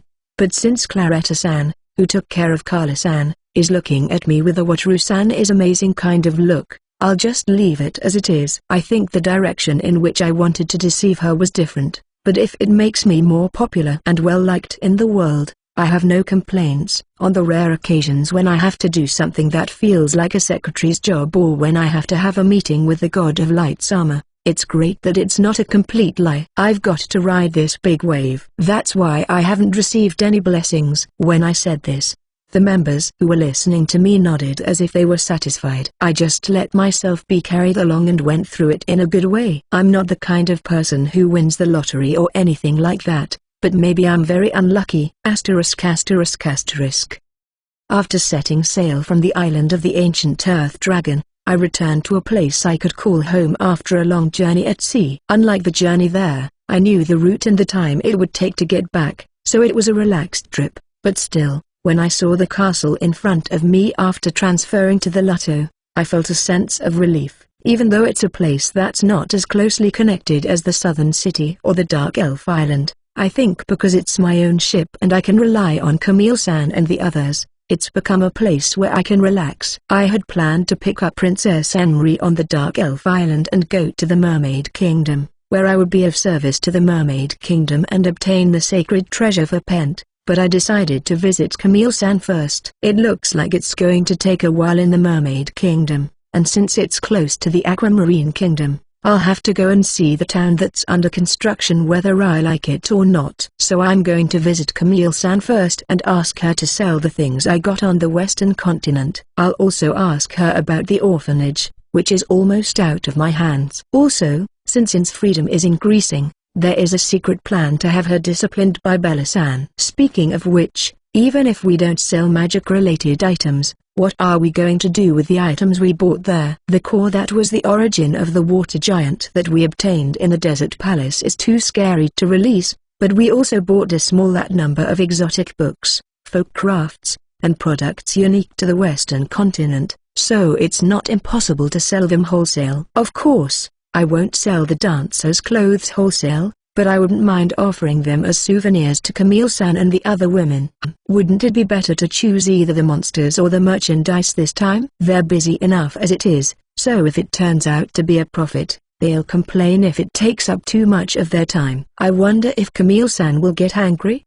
Yes, as Alessia-san says, she'll get angry if we make unreasonable demands. If possible, I would have liked to do something about the corpses of the monsters that were crushing the rubber boat. But this time it might be safer to let some of them go and develop a way to deal with them. If I tell you that there are a lot of them, I think the excellent Camille-san and the others will be able to come up with a way to deal with them. The goods will come after that. When I entered the castle, I saw well-dressed men, women, and children walking around happily with saparabi. They were probably from the upper classes of this world, but they seemed to be enjoying themselves. When I spoke to Camille-san earlier, she said that the attraction of the place was not only the novelty of the products and facilities, but also the fact that it was a safe place to relax. In a world like this, it's easy to imagine that there are various dangers just because you're rich. The fact that you can buy safety with money and also enjoy rare food, drinks, and facilities is why it's so popular. Well, even if you have money and status, it seems that it's hard to get a room because it's so popular. Ah, Flora. How are you? Ins notices Flora-san and runs over to her happily. Oh, Ins, you're back. The sight of the two beautiful women holding hands and rejoicing together is precious. There is probably the added bonus of being childhood friends, but Ins runs away when she sees her mother, Bella-san, so it seems that the closeness between them is what creates this scene. Hello, Flora-san. How's work going? Wataru-san. I'm having a full day and it's really fun. Flora-san's smile doesn't seem to be fake, so it looks like she really means it. I think she was in charge of the gym instructor, but I wonder if there's no problem at all. That's good. Wataru-san. Camille-san and the others have been looking forward to your return. They can't stop wondering how the products they selected are doing. That reminds me that before I went to the Western continent, I asked Camille-san and the others to help me choose products that would sell well there. It was all in vain. I, too, had dreams and hopes of doing business on an unknown continent, and I was very excited about it. But I couldn't do business that way, with people yelling at each other. I'm sorry that the result wasn't what they hoped for, but I'm going to be honest with Camille-san and the others and ask for their forgiveness. If I try to cover things up and they prepare more products for me when I go to the Western continent, it'll be even more difficult. It's easier to relax because there's no chance of being caught in the bath or in a micro bikini like at the time of the blessing. If you like my translations, please support me on Ko-fi and subscribe my Patreon to read several chapters ahead. Striving for the Luxury Liner, Volume 19 Chapter 8, 6/10. Chapter 8, Kindness. After a long journey, we returned safely from the Western continent to the Central continent. Before taking Princess Anne-Marie to the Mermaid Kingdom, we stopped by the castle to take care of some business. I had forgotten that I'd asked for advice before we left for the Western continent. Oh, Wataru-san, you're back. After my conversation with Flora-san, I had prepared myself to apologize, but before I was ready, Camille-san appeared. She came running over and checked on everyone. I was touched by her kindness and relief that we were all safe. I think she was really worried about our trip to the unknown continent. Oh, this is going to cause a commotion. I'll call Moro and Donatella, so let's go to the captain's office. The one Camille-san was looking at was Pent. I brought him along because I heard how Pent felt, but even though he's a child, a sea serpent that's grown to a certain size would be out of place on a luxury liner. I'll have to get the sacred treasure early in the Mermaid Kingdom. Camille-san led us to the captain's office. Wataru, I'm so glad you're safe. Welcome back, Wataru-san. Moro-san and Donatella-san were already waiting in the captain's office. I knew they would be there because Camille-san had given instructions to the dedicated Saparabi, but I was surprised to see them waiting there with smiles on their faces. As I said, I didn't get involved in the business side of things. I'm sorry I couldn't meet your expectations, even though you made all these preparations. I explained the sea routes and the climate of the Western continent, and I also honestly told them that I was afraid of Toyen's rough business practices, and I apologized. No, there's no need to apologize. Moro-san spoke kind words to me as I lowered my head in fear. After all, Wataru is just a person with amazing skills who happens to be a merchant. Wait, kindness? Moro-san, you have no ambition to rise in the world, and 90% of your thoughts are about women. I don't expect much from you to begin with, so don't worry. No, it's not just a relief, but my heart is cut to pieces by those sharp words, isn't it? Wait, besides Camille-san and Donatella-san, Evenins, Felicia, and the people from Girasol are nodding, so you're all on the same side. No, I also do things that are merchant-like in their own way. I've worked hard selling pepper, and I've also traded by importing goods from the south. Haven't I? That is just a byproduct of your amazing skills. If I had those skills, I could control the world's economy. You don't have enough ambition for a merchant. I was speechless. That's not necessarily a bad thing. You don't get carried away with your powerful abilities.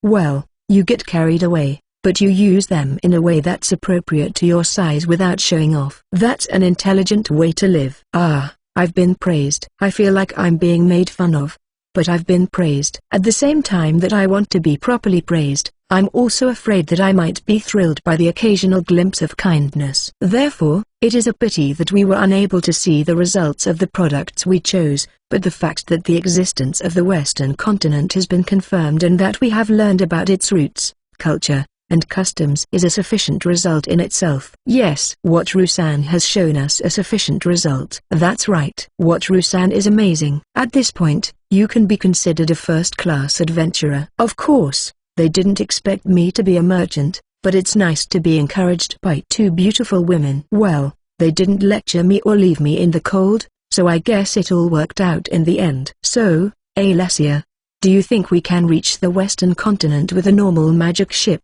Camille asks Alessia-san.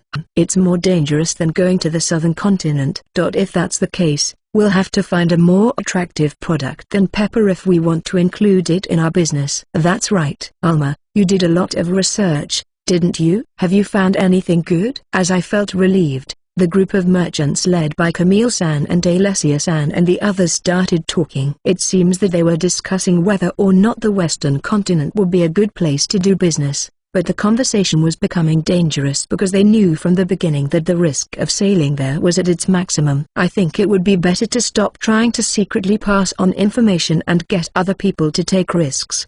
The damage from just trading with the southern continent is no joke. You know, let's just wait and see for now. What, Trusan, if we end up going to the western continent, please do your best to gather information. Oh, yes. Camille-san's conclusion finally calmed the situation. For a while, there had been a flurry of suggestions that seemed like selling one's soul to the devil, so the ambiguous conclusion of wait and see seemed brilliant. Well, that's all the report I have for you. We want to stay for a few days, is that okay? I'd like to leave right away, but I have to take Ins to meet Bella-san and the others, and I also have to ask them to secretly help train her. Of course, this is Wataru-san's ship, so of course.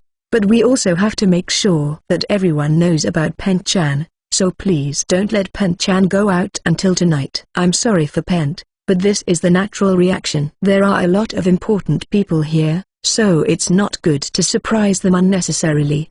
Besides, it's a little late to say this, but with this group of people, the setting of the Mage-sama is completely dead. I understand. I'll rest in my room today. Thank you. Then, if you'll excuse me. Camille-san and the others are about to leave the room. Oh, a souvenir. Wait a minute. I called out to Camille-san and the others, asking them to sell me the souvenirs and monsters, but they got mad at me for not saying that first and ended up telling me in a way that was wrapped in layers of politeness that I was an idiot if I wanted to act like a merchant. Even though monsters that don't exist on this continent will be a super hot product, but I was told that I should understand that much. It's sad. *****. The next morning, I stayed at the castle for the first time in a while. I left Ims in the care of Bella-san, and the members of Girasol also went their own way, so I explored the lively castle with Felicia, Rimmer, and Pent.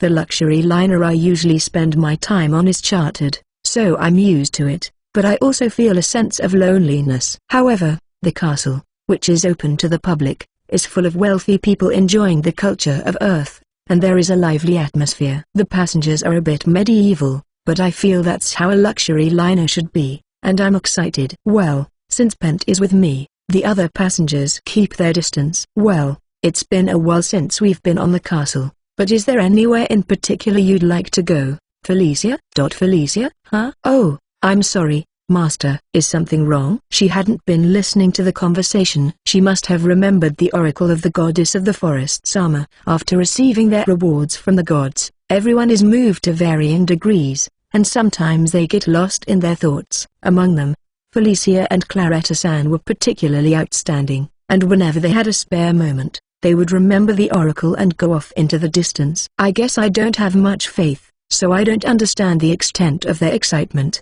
But it's been over a month now, so I'd like them to stop repeating the oracle. Well, Felicia, is there somewhere you'd like to go? A place I'd like to go? Yes. Well, it would be nice to go to Central Park and touch the trees. But Rimmer and Bent are here too, so why don't we take a leisurely walk along the boardwalk? I asked Felicia where she wanted to go, but in the end, she put other people before herself. But, well, the lively boardwalk is fun just to look at, so I don't think it's a bad suggestion. I see. Then let's go to the boardwalk. Yes. Wait, isn't this like a date? Even though Rimmer and Pent are with us, this is the first time we've walked around a crowded place by ourselves, isn't it? We're doing all kinds of adult things, but that's not so bad. I'm getting a little nervous. Wow, it's so lively here. I think Kai-Soen's being forced by Bella-san to help with the work and Carla-san eating her way through the restaurants with Benny-chan and Fu-chan for some reason, and I think I saw Alessia-san storming into the casino with a lot of energy, but I think I'll just pretend that I imagined it all. Yes, I don't mind a quiet atmosphere either. But this place with lots of laughter is also wonderful. I step onto the boardwalk with Felicia, who is smiling, and Rimmer, who is bouncing on my head, and Pent, who is looking around excitedly. There are a lot of kids here, maybe because of the carousel. It seems that families gather on the castle ship, not only for business or beauty purposes. And with the children are the ever-reliable Saparabi. They dutifully look after the children, even as they are being hugged and talked to by them. Camille-san said that the children always cry and scream when they have to go home without Saparabi, but I can understand why. If I had been spoiled by such a strange creature as a child, I would probably refuse to part with it. Now that I know the reality of Saparabi, I would probably wish it peace instead of refusing to part with it. I walked leisurely, bowing to the people who were surprised by Bent. Donut. A strong thought flies down from above. Apparently, Rimmer wants to eat donuts. Yes, I was in the mood for a date,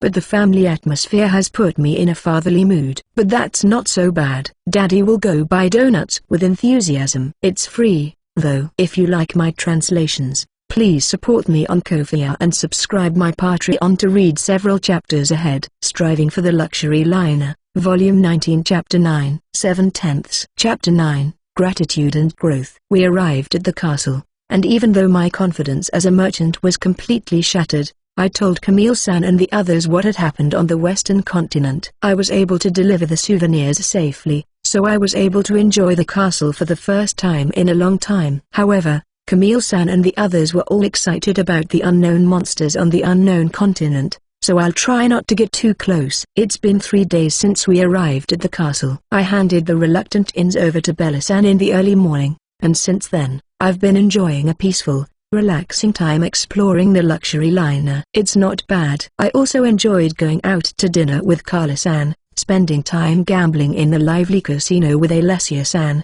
and watching Rimmer and the others play with the other kids in the children's area with Dorothea-san and Marina-san. But at the same time as confirming that the lively luxury liner is glamorous and fun, I also think it can be a bit of a hassle. The biggest problems are time, place, and occasion. Since I've gotten used to using the luxury liner as if it were my home, I can't just walk around in t-shirts and shorts, and I can't freely use the shops, so I'm a little stressed out. It's been a long time since I've rented out the castle, but I guess I still feel a deep attachment to it as the first luxury liner I ever got my hands on, and I can't shake the slight sense of tension that comes with having guests in my home all the time. Well, I guess I'll get used to it after a while, but I can't help but be surprised at how much I've come to feel at home on the luxury liner. Maybe I've just gotten used to a lifestyle that I've only seen on TV, but I'm living like a millionaire. In fact, I'm having tea with Ilma-san, Carla-san,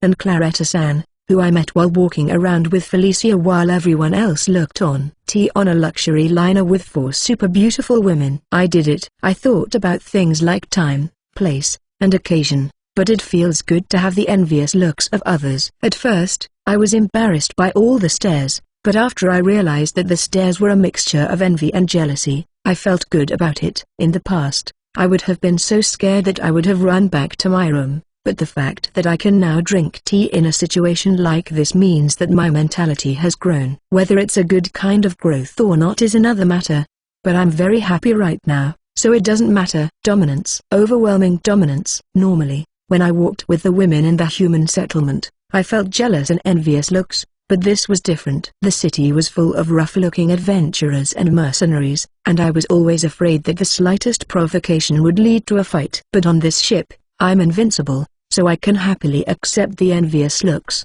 Wait, I thought I was growing up, but is it just that I feel more relaxed because I'm safe? Well, never mind. I guess being on the castle means I'm a person of some status and wealth. It seems that even people like that are jealous of the 4 girls who have good looks to make even those people jealous, and of me, who enjoys a cup of tea with them in such a graceful way. Phew, haha, be jealous if you want. I'll gladly accept it all. Excuse me for interrupting, But my name is Rick Prochaska, head of the Prochaska Trading Company, which does business in the Kingdom of Brescia.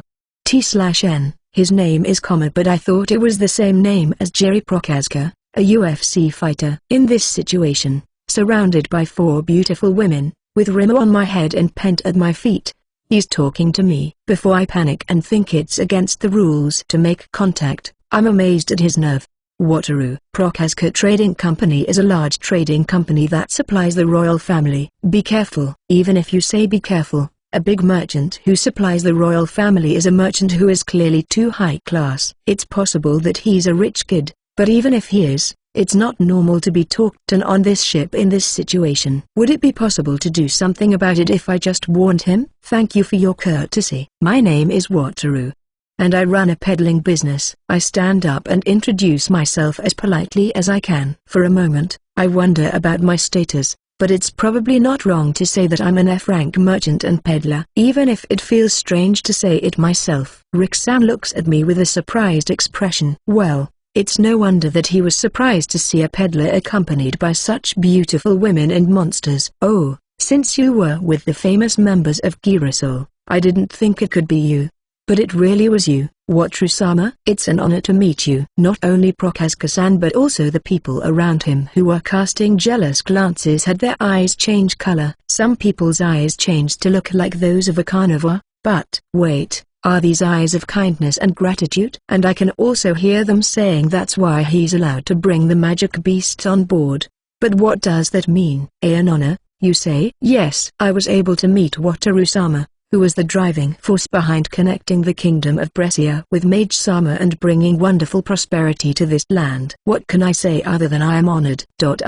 I see. It's been a while since I rented the castle to this country. It's not surprising that someone who is sensitive to information would know about me. It seems that they didn't know my face, so maybe I was a little too conspicuous? Well, let's be glad that the mage's setting is alive outside of my companions. Is that so? Yes. This country was saved by Wataru-sama, Mage-sama, and everyone from Girasol. I am grateful. Prochaska-san and half of the people around him bow deeply. Quite a few people are bowing, but I think they're probably people from this country. I was just doing my job. Please thank Mage-sama and everyone from Girasol who worked so hard to save their homeland. I was afraid of the war and tried to avoid it. But in the end, I was swept away and screamed. I only have memories like that, so it's just embarrassing when people thank me. Of course, I am very grateful to everyone at Girasol and to Mage-sama. Normally, I would offer you the goods of the Prochaska Trading Company, but I don't think that would be of much use to you who are so closely associated with this wonderful ship. If there is anything we can do to help,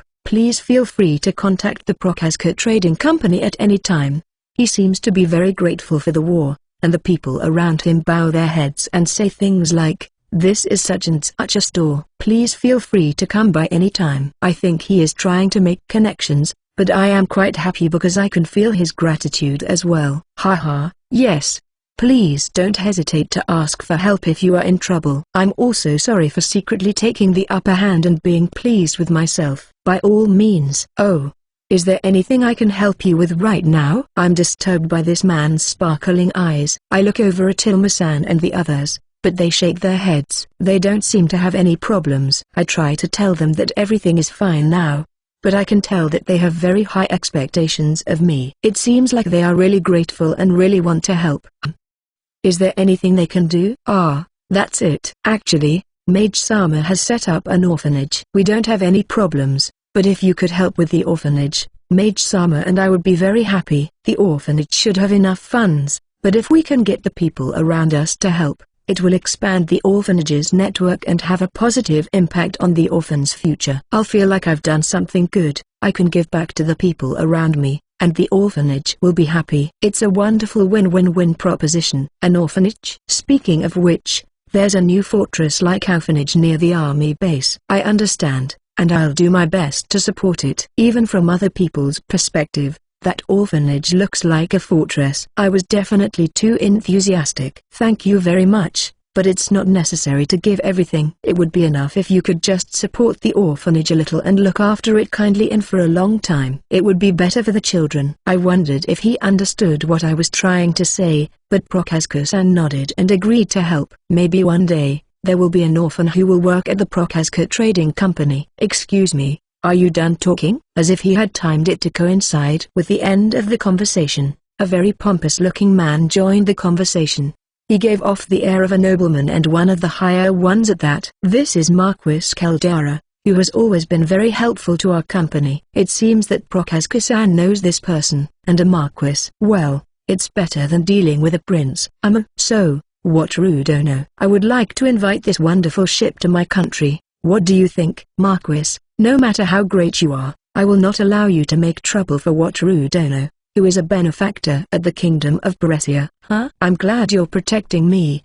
But even though you're a big trading company, is it really okay to go against a marquis? Oh, the people who bowed to me earlier also said that. I see, he said my country, so he's a marquis from another country. Then, from the point of view of the Kingdom of Brescia, it would be a matter of reward to interfere with the invitation of the castle, which brings benefits to this country. Or rather, some people who look like they're important have stood up. These people also look like nobles. Could it be that the castle invitation committee is going to be held here? There must be a lot of important people on this ship, so if something like that were to be held, it would cause a huge commotion. I don't have the authority to move the ship, so please don't waste your time discussing it. This is a lie. Wataru Dono, even if you don't have the authority, isn't it possible to contact the rumored Mage Dono?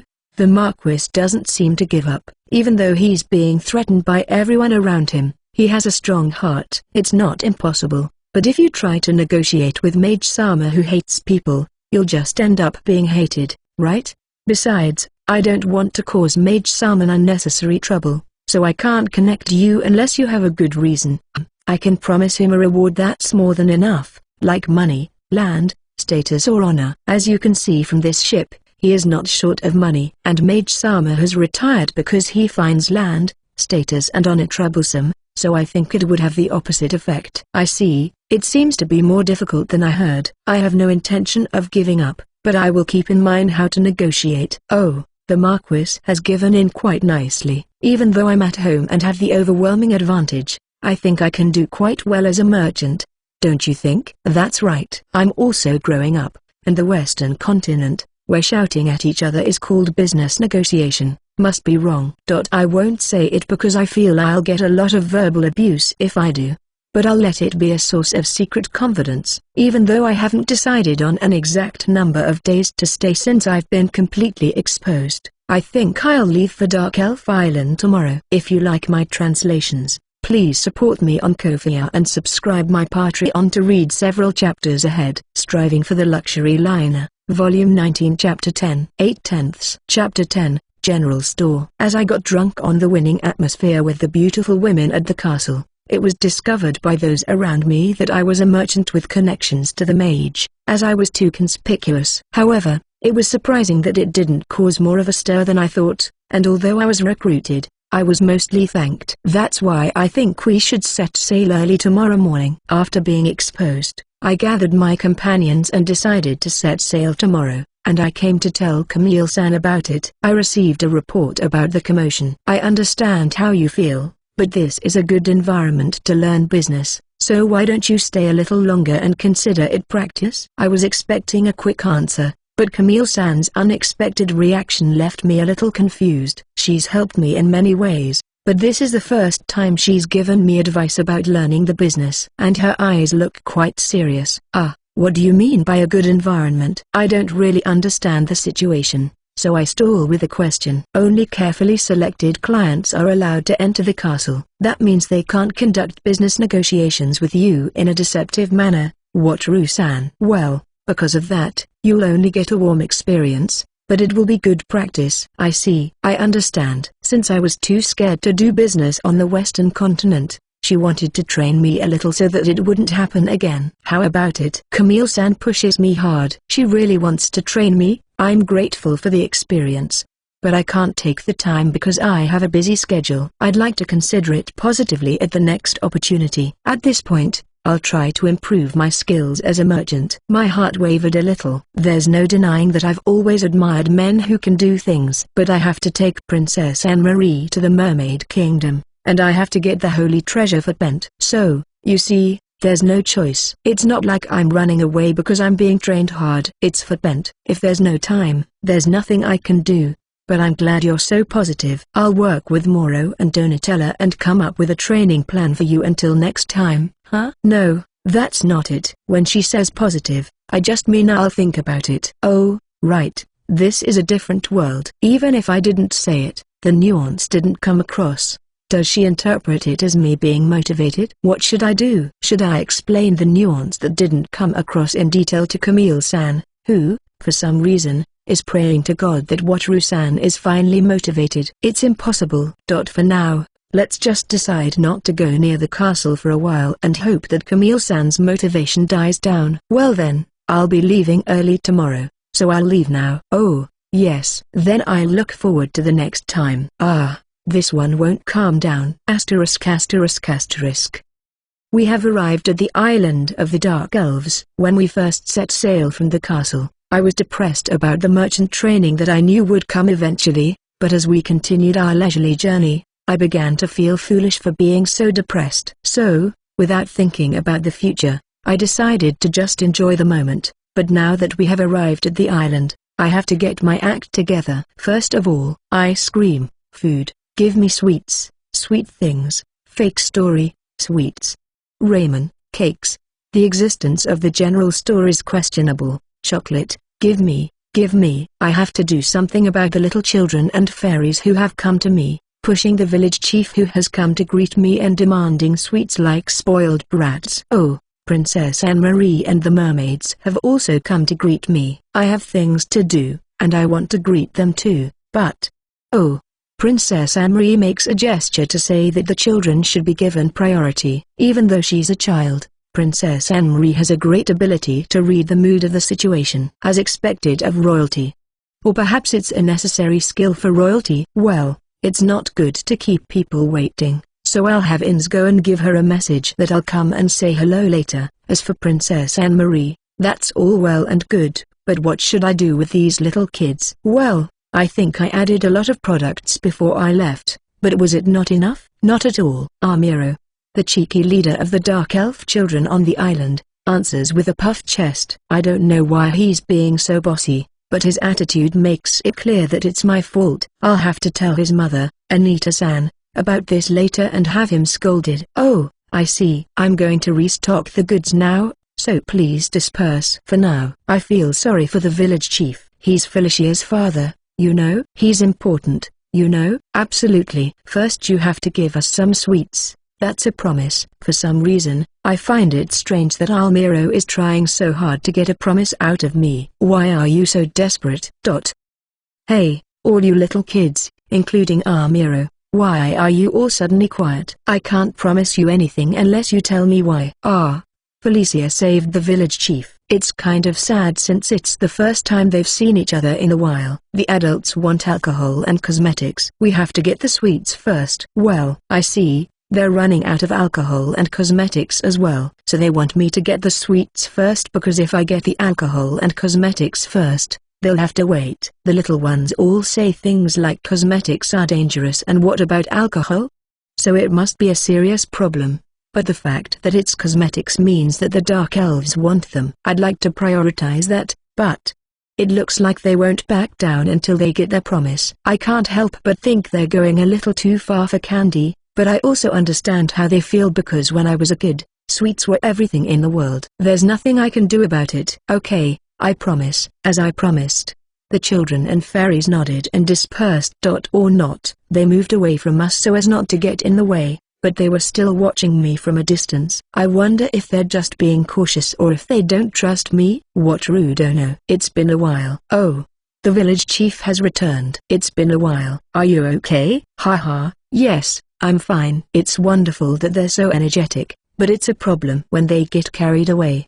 The village chief replies with a wry smile, but he still seems somehow happy. It's not that he's happy to be trampled on, but he's probably really happy that the kids are so energetic. Well, There are a lot of things I want to talk to you about, but since we made a promise, would it be okay if we started with the restocking first? Yes. There's no movement in the dungeon, and all the islanders are waiting for the goods to be restocked, so it's great that you're prioritizing this. Come to think of it, there is a dungeon. It's also creepy that there's no movement, so I'll check it out later. By the way, I wonder if the general store in the hot spring village is running low on supplies as well. Huh? Isn't it big? The general store that the village chief showed us while the children watched was bigger than I had imagined. The general store was opened in the village chief's house, but the building in front of us is bigger than the village chief's house at best. Well, to be honest, the villagers have become aware of the fun of shopping and doing business, and while we were working with the mermaids,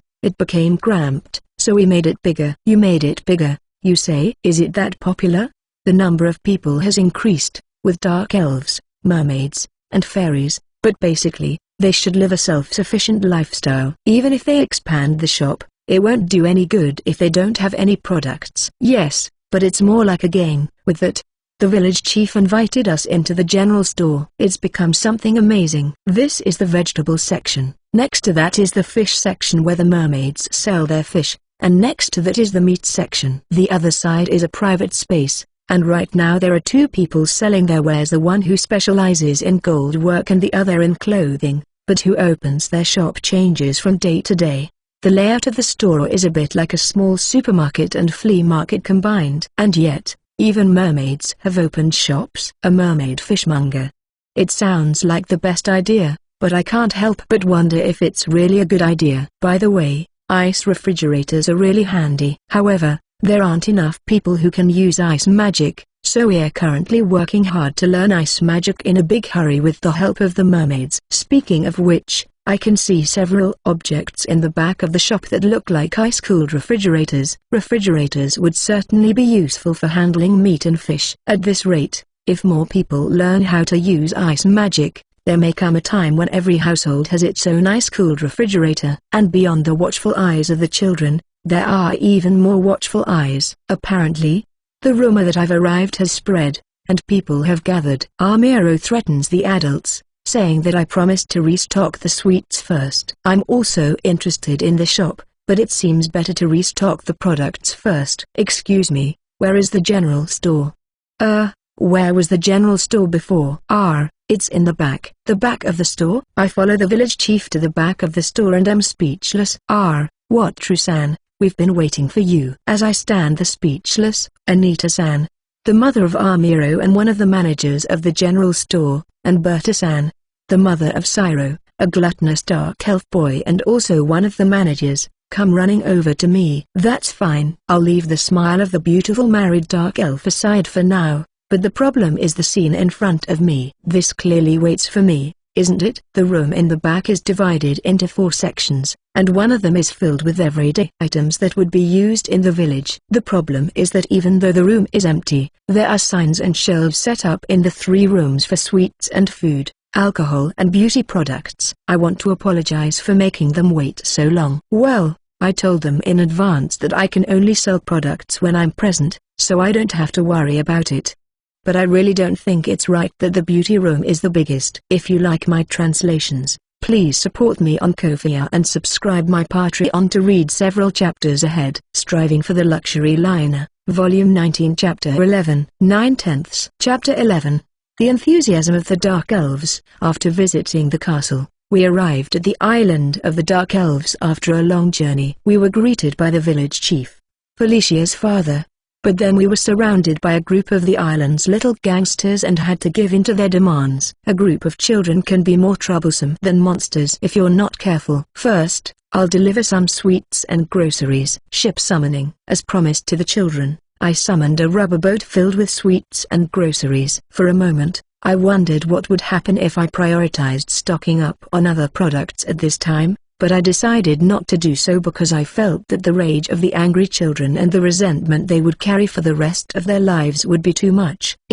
Felicia, please help restock the products according to Anita-san and Berta-san's instructions. Understood. I understand. Wataru will help too. When I gave instructions to Ins and Felicia, Alessia-san and the others also offered to help. They are supposed to be my bodyguards, But the only ones who would attack me here are the little kids. If we go back a bit, there was a man named Romano who was in love with Felicia and was hostile to me, but now he's reformed and is probably hard at work making a map of the Dark Elf Island, so it's safe. Well then, I'm counting on you. Following the instructions of Anita-san and Berta-san, I quickly display the products. It seems that they had already made the shells to match the products, so they didn't hesitate with their instructions. Well, I'll help without being observed. Oh, this is ice cream. There was a child who shouted ice cream among the children, so I put it on the shelf early to reassure the child. Anita-san, should I put the ice cream in the ice-cold refrigerator over there?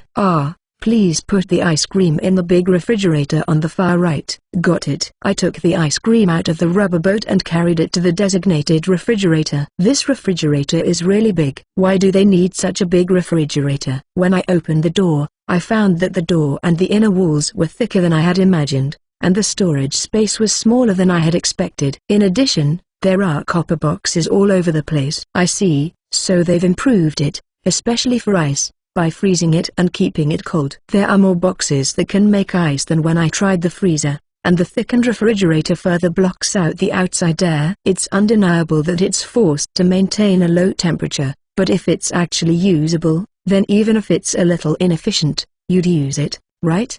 What's this? While I'm arranging the ice in the improved refrigerator, I feel a copper box with several compartments against my hand. I wonder what it is. Even if you make ice, there's no need to divide it like this, is there? Foo-foo. That's the box we use to make ice cream from the fruit juice we freeze. I was turning my head when Anita-san came to see what was going on and gave me the answer. Wow, so Anita-san and the others are making ice cream now too? Yes. The flavor is weaker and the sweetness is milder than Wataru-san's ice cream, but it's still popular with the kids. Still, I don't think it will sell well if Wataru-san's ice cream is on display. It would be hard to compete with the taste of ice cream made after a lot of research just by freezing fruit juice. Still, it's a hot island, so the kids will be happy. I can't always sell my products wholesale, so it's good that you make your own. I agree. This ice cream was also born out of the desperation of the other children who had run out of Wataru-san's ice cream. It was really hard to meet their demands. Anita-san looks far away. Perhaps she has had many experiences like mine, surrounded by children. Adults can resist, but logic doesn't really work when it comes to children's wishes. But the children must have been happy, right? Yes. They were very happy. Then we decided to make the things we could make ourselves. Ice cream disappeared first, and then we started making sweets, food, alcohol, cosmetics, and so on, whenever we ran out of them. Even though I left with a large amount of supplies, when I'm gone for more than half a year, they run out of supplies. Do you make all this yourself? No, as you can see, most of it is still unfinished. We've been able to make better food than before, using Wataru-san's ship recipes as a reference, but sweets, alcohol, and cosmetics are proving to be quite difficult, and everyone is struggling. As I thought, it's not as simple as freezing fruit juice. With sweets, it's important to have the recipe and the meticulousness to reproduce it accurately, and there are many things you can't imagine how to make just by looking at them. Making alcohol takes time, and it's also a specialized field. As for cosmetics, I have no idea how to make them. Even if they wanted to make them themselves, I don't think they could. Are there many people who try to make it? It's no exaggeration to say that the whole island is trying. Apart from the children, we're also working on research in cooperation with the hot spring village. Is that so? The whole island? You're exaggerating, aren't you? Yes. After the adults finish their own work, almost all of them put their efforts into research. Really? Wataru-san, we can no longer live without your products. We're desperate to escape the despair of your products gradually disappearing. I think I heard a very erotic line from a married dark elf. If it weren't for the part about the products, I would want to record it and listen to it over and over again. Still, no longer live. I also fell into this world and often felt dissatisfied with the living environment. Even though I understood that there was nothing I could do about it, I tried to improve the environment as much as I could. I think the Dark Elves felt the same way and started trying to improve the environment. Then maybe I'll help a little. In the library of a luxury liner.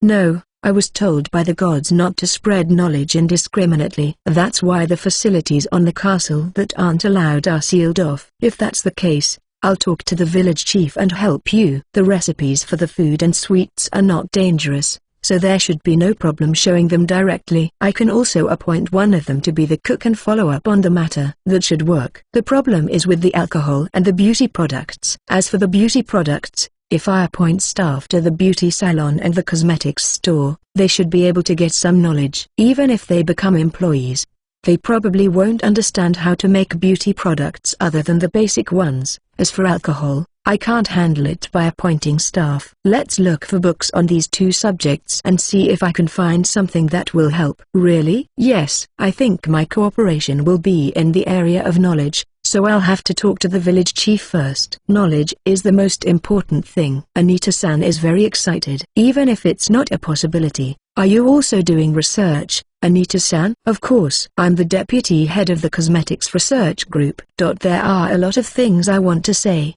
like whether the general store is okay, whether they're taking care of the aluminum foil properly, what a research group is, and whether she's the deputy leader, but I'll just ignore them. Wataru, we're out of rubber boats. Oops, time passed while we were talking. Let's put the products on the shelf for now. I had decided not to comment, but then Alessia-san interjected. First, I have to finish the job at hand. Rimu, where are you? I look around, but I can't see Rimu. It's convenient to be able to hear voices in my mind, but in situations like this, it's inconvenient because I can't tell the direction from the sound. It's cold. It's dark. Cold and dark. No way. When I opened the refrigerator, Rimu was jumping around inside. When did he get in there? I quickly picked him up and put him on my head. I'll have to warn him not to get in the refrigerator later. It would be easy for Rimu to escape, but it's still bad for my heart. But, Rimu, cooled in the refrigerator, feels kind of nice. What is this cool,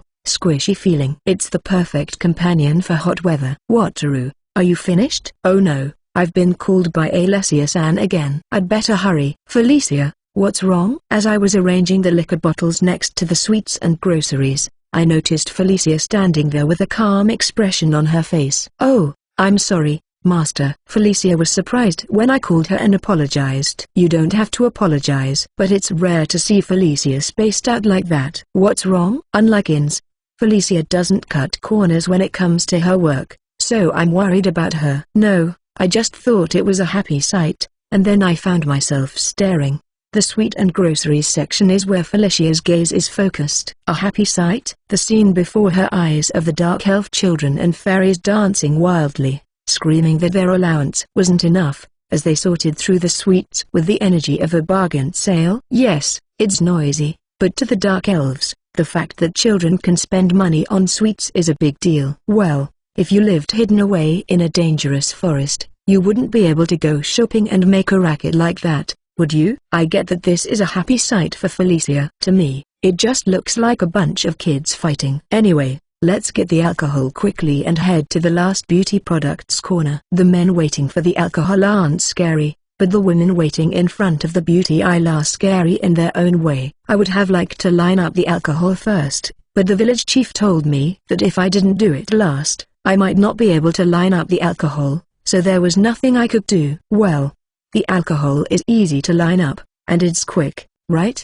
I finally understood what the village chief meant. I described the rough behavior of the children as a form of bargaining, but the fight between the adult women. If you like my translations, please support me on Ko-fi and subscribe my Patreon to read several chapters ahead. Striving for the Luxury Liner, Volume 19 Chapter 12, 10/10. Chapter 12, You've become friends, haven't you? The wholesale operation of the general store on the island of the Dark Elves was something beyond the enthusiasm of the Dark Elves that terrified me, but I managed to finish it safely, I think. When I think of the chaos in the general store, I almost don't know what the word safe means, but I think it was safe anyway. I think it was all over anyway. So, Wataru Dono, I hate to ask this after all your work, but could you also take care of the goods at the general store in the hot spring village? Of course. We will handle the transport. We went to the village chief's house, got the payment in gold and silver, and thought we were done, but it was not over. That's right, they're not the only ones here waiting for the goods.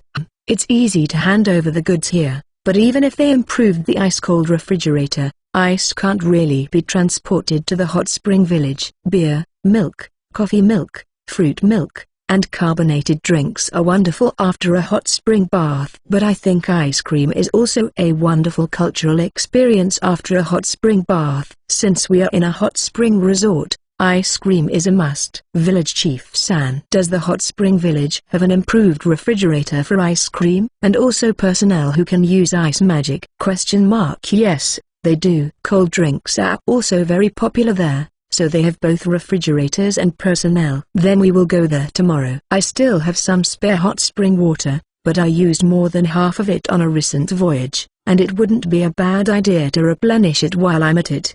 In that case, I should probably go myself. No, there is no need to bother Wataru that much. It's okay, I thought I'd just stop by and replenish my supply of hot spring water while I'm at it. Alessia-san and the others love hot springs, so they would never complain. In fact, they might complain if we missed the chance to replenish our supply of hot spring water. So, Village Chief San, I heard that everyone on the island is working together to research a product.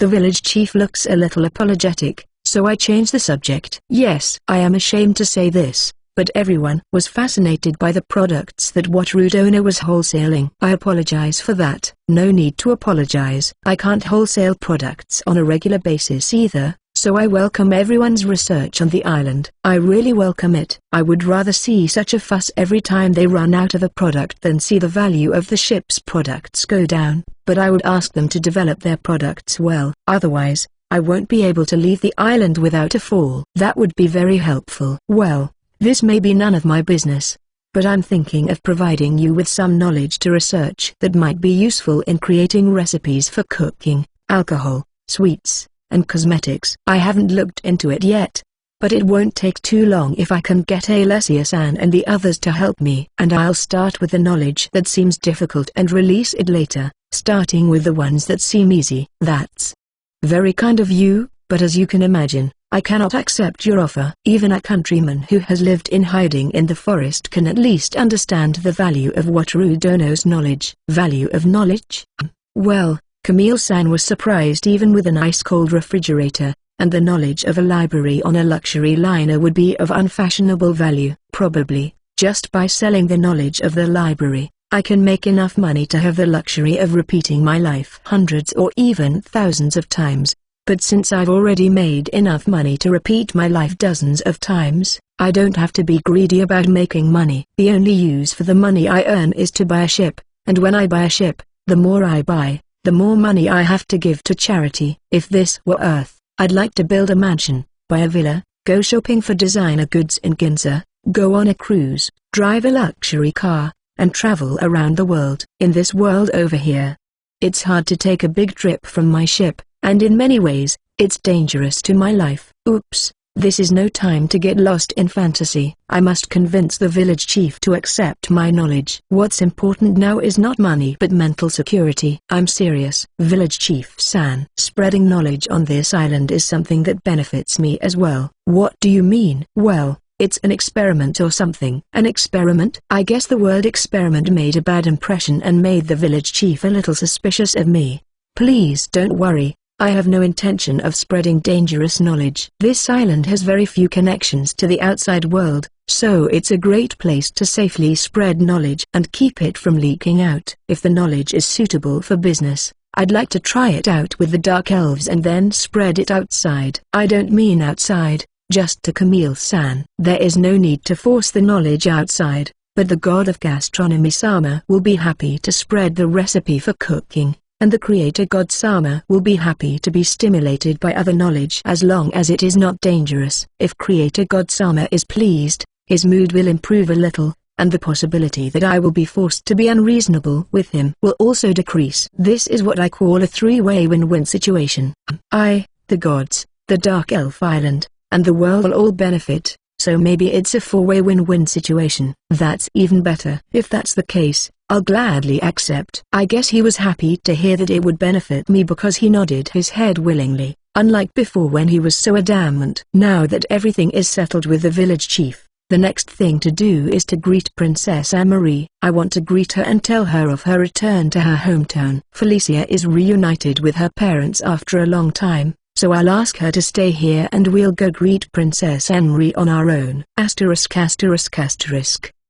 I use the sacred treasure that turns me into a mermaid and dive into the sea again after a long time. Swimming in the clean sea, made safe to some extent by the sea god's sacred treasure and the mermaids, is a pleasant experience even for someone like me who doesn't like to exercise much. Rimmer with his fish tail is very cute, and Pent swimming in the sea, his natural home, is also cool. I feel like I've been cleansed of the sadness of leaving the village chief's house and being completely overlooked by the little kids who are so annoyingly tangled up with me. As we swam smoothly, the mermaids who had noticed us gathered around us and led us to the mermaid village. I have had many fantastic experiences since falling into another world, but transforming into a mermaid and going to the mermaid village is more like a fairy tale than a fantasy and quite enjoyable. As we make our way through the sea, the mermaid village comes into view. It seems that they are still collecting colorful corals, and the whole village is more colorful than when I visited before. I had heard that they decorate their houses while growing corals,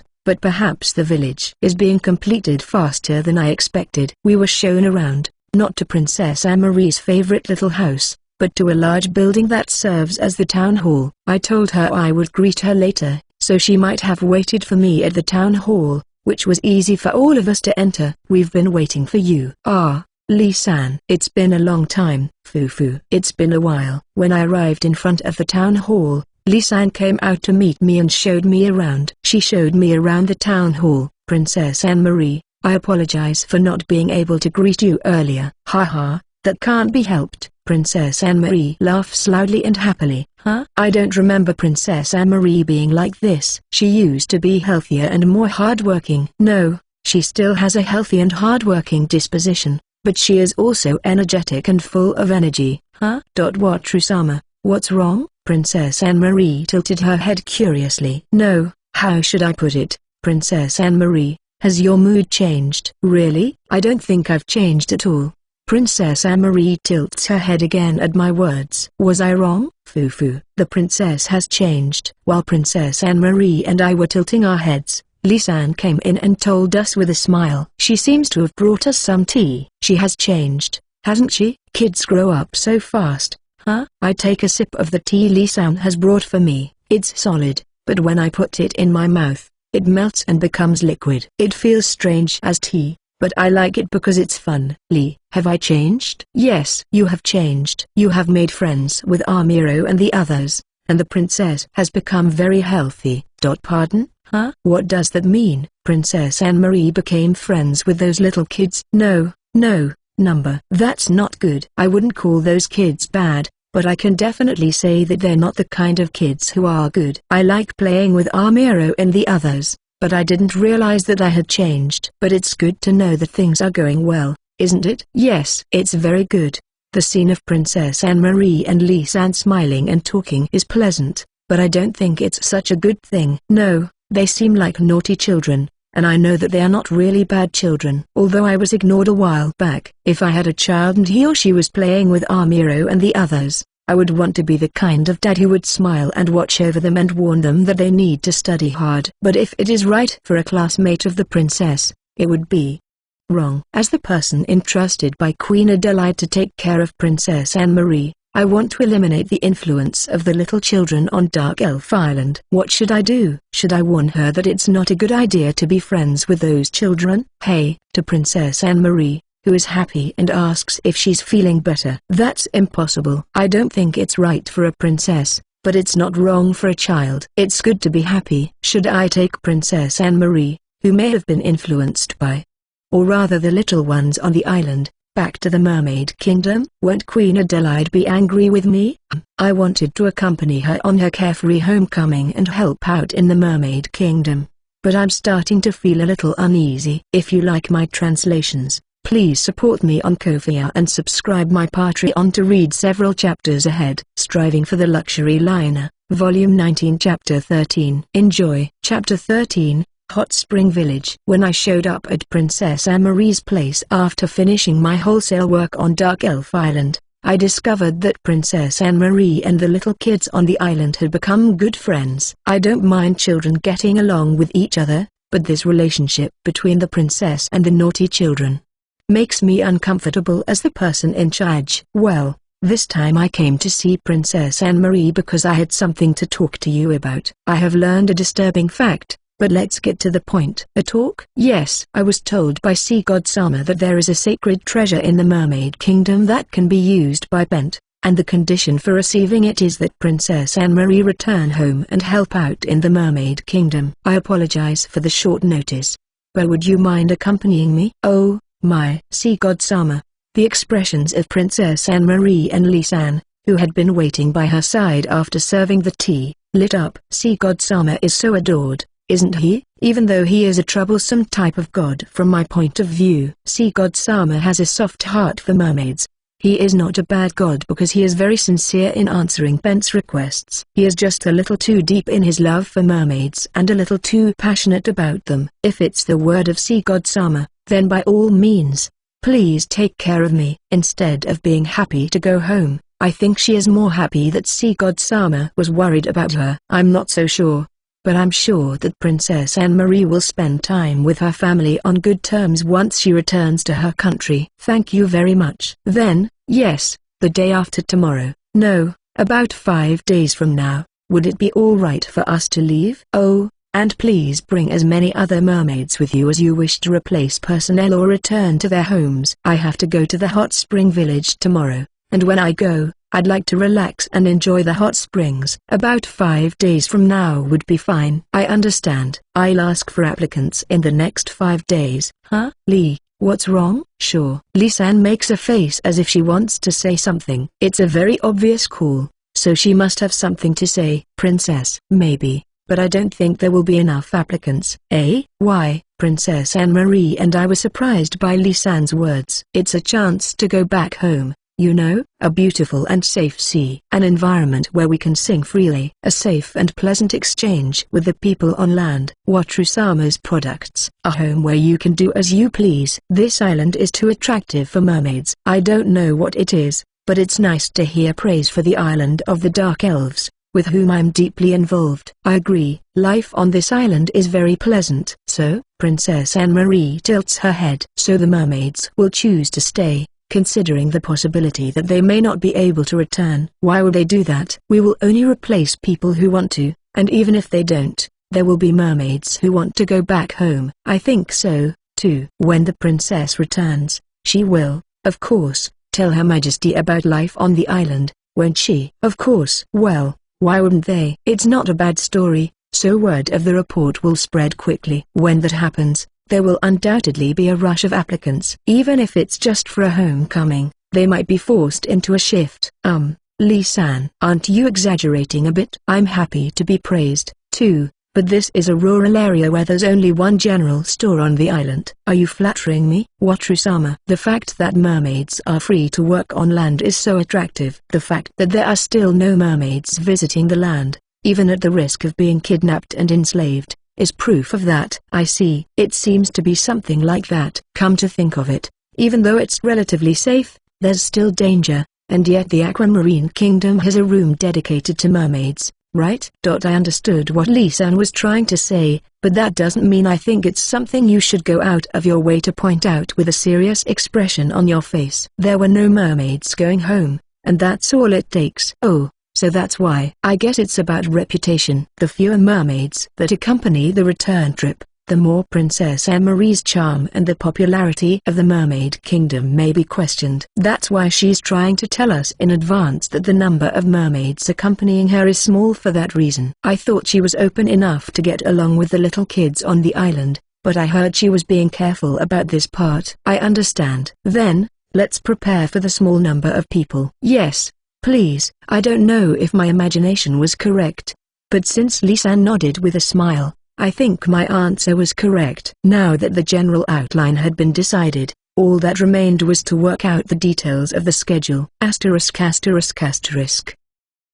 let out all my strength and let myself be pampered by the hot spring water. Hot springs are great. In Japan, it was sometimes tiresome to soak in hot water during the hot season, but perhaps it is because the range of activities in this world is basically hot, and I think I have realized the charm of taking a bath in the hot weather.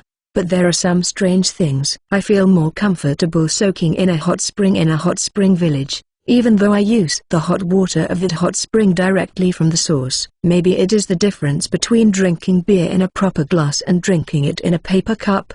But since I am here, I want to make sure that I enjoy this hot spring. But I'm curious about the women's bath on the other side of the wall, which looks like a lot of fun. Maybe it's because it's still daylight and I have the hot spring all to myself, which should be a luxurious environment, but it's very lonely. Normally, I don't mind it so much, but when I think that paradise is just a wall away.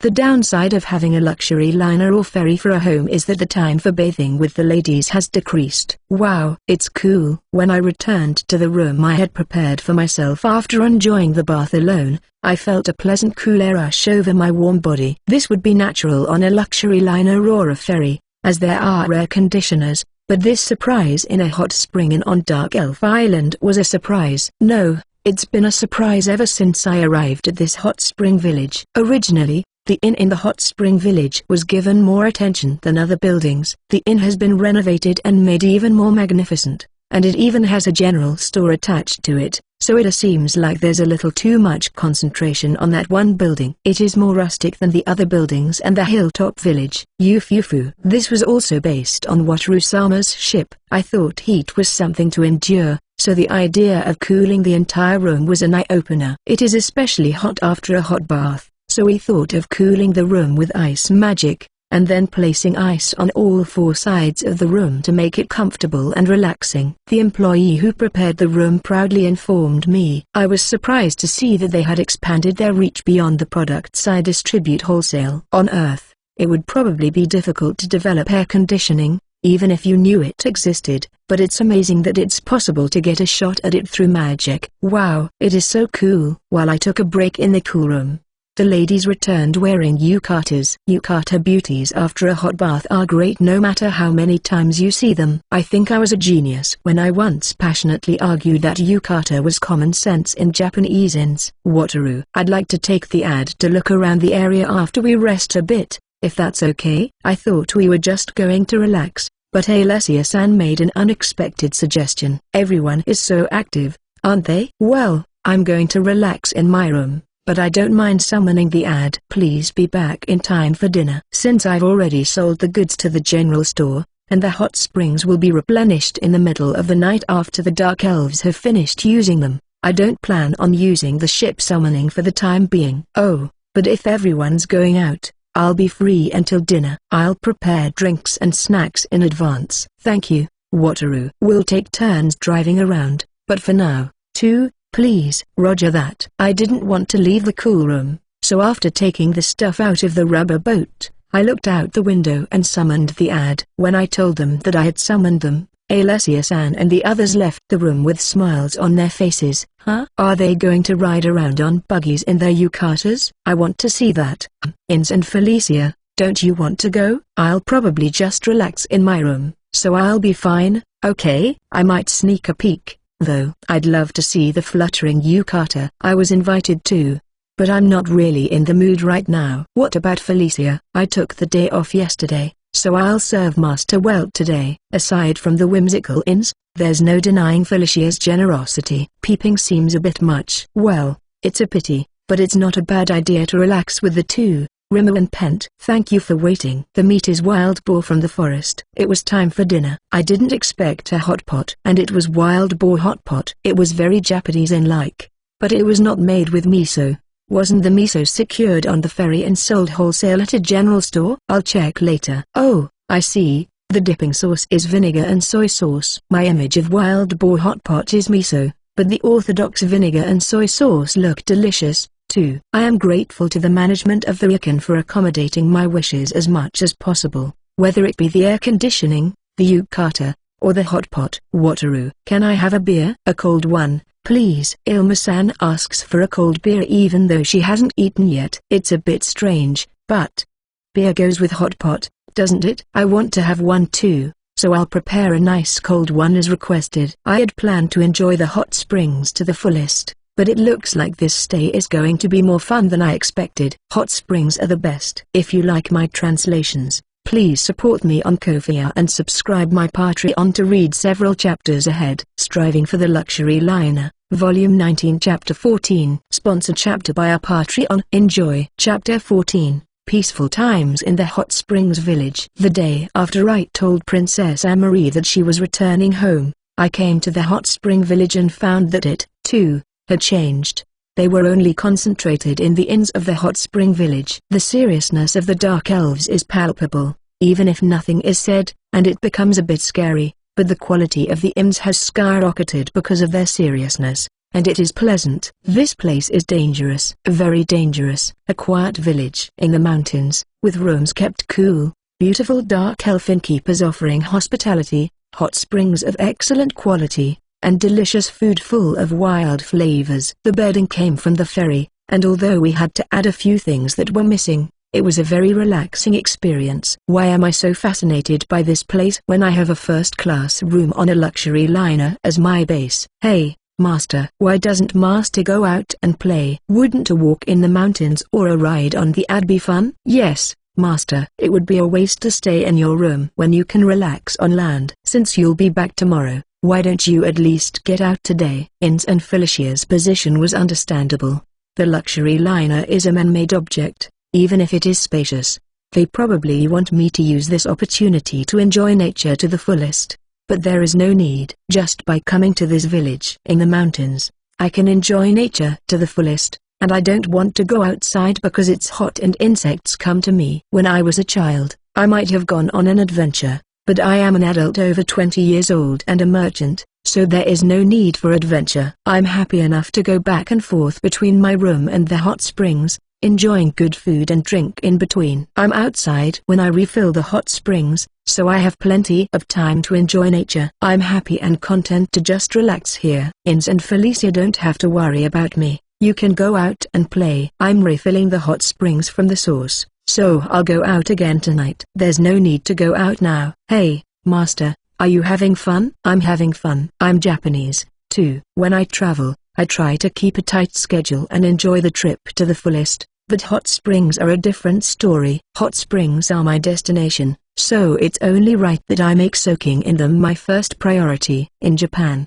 I would have walked around in a yukata and gaita in a hot spring resort with a nice atmosphere, but in this place, there's not much fun to be had outside. T/N Gaita are traditional Japanese footwear resembling flip-flops, a kind of sandal. Gaita have a flat wooden base elevated with up to 3 teeth, held on the foot with a fabric thong, which keeps the foot raised above the ground. There are no movie theaters showing old naughty movies banned under 18, and there are no nostalgic amusement arcades like target practice or handheld pachinko games. So soaking in a hot spring is the best thing to do. Oh, but can we recreate target practice and handheld pachinko here? I feel like something similar was done in the manga about hot spring engineers in Rome. T/N, probably Thermiromi. But before that, it's housing for the residents. I can't give them information about the entertainment facilities in this situation, where they put too much effort into the inn, and the general store and the housing are adequate. I'll just feel bad the next time I come back. Well,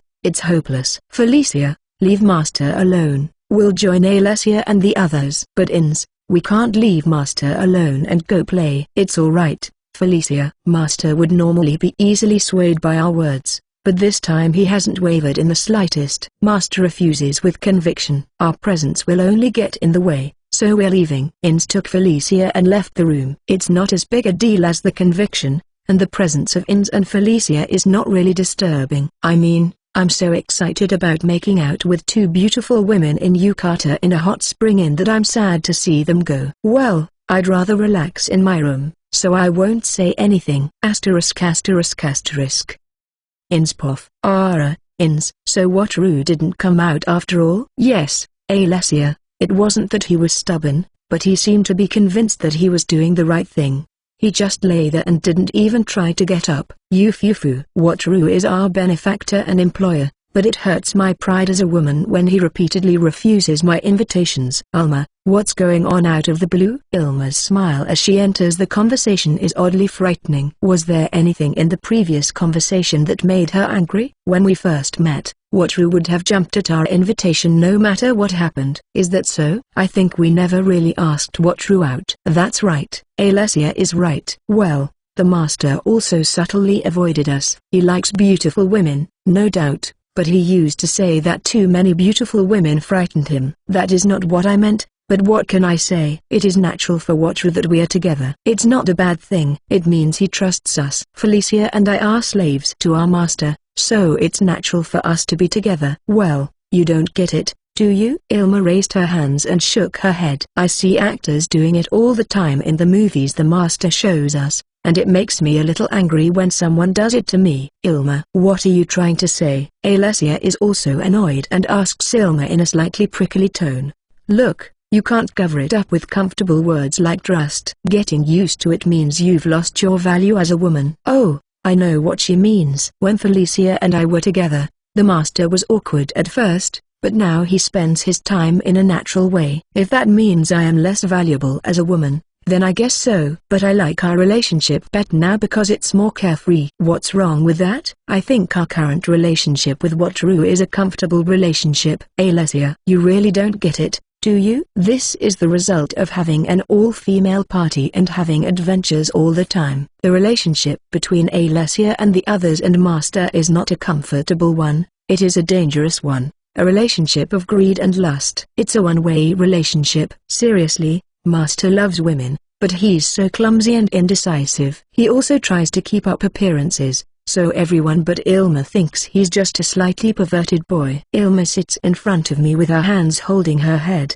and I understand exactly how she feels. Our Felicia is also a naive girl who grew up in the forest, so I worry that she is in danger. I'm only responsible for Felicia, but in Ilma's case, there are 4 other people to take care of, including Alesia, who looks so stupid in front of me. It's not my style, but it's okay to be a little nice to Ilma. Anyway, I'll ask the master to give Ilma a special drink tonight. Asterisk asterisk asterisk.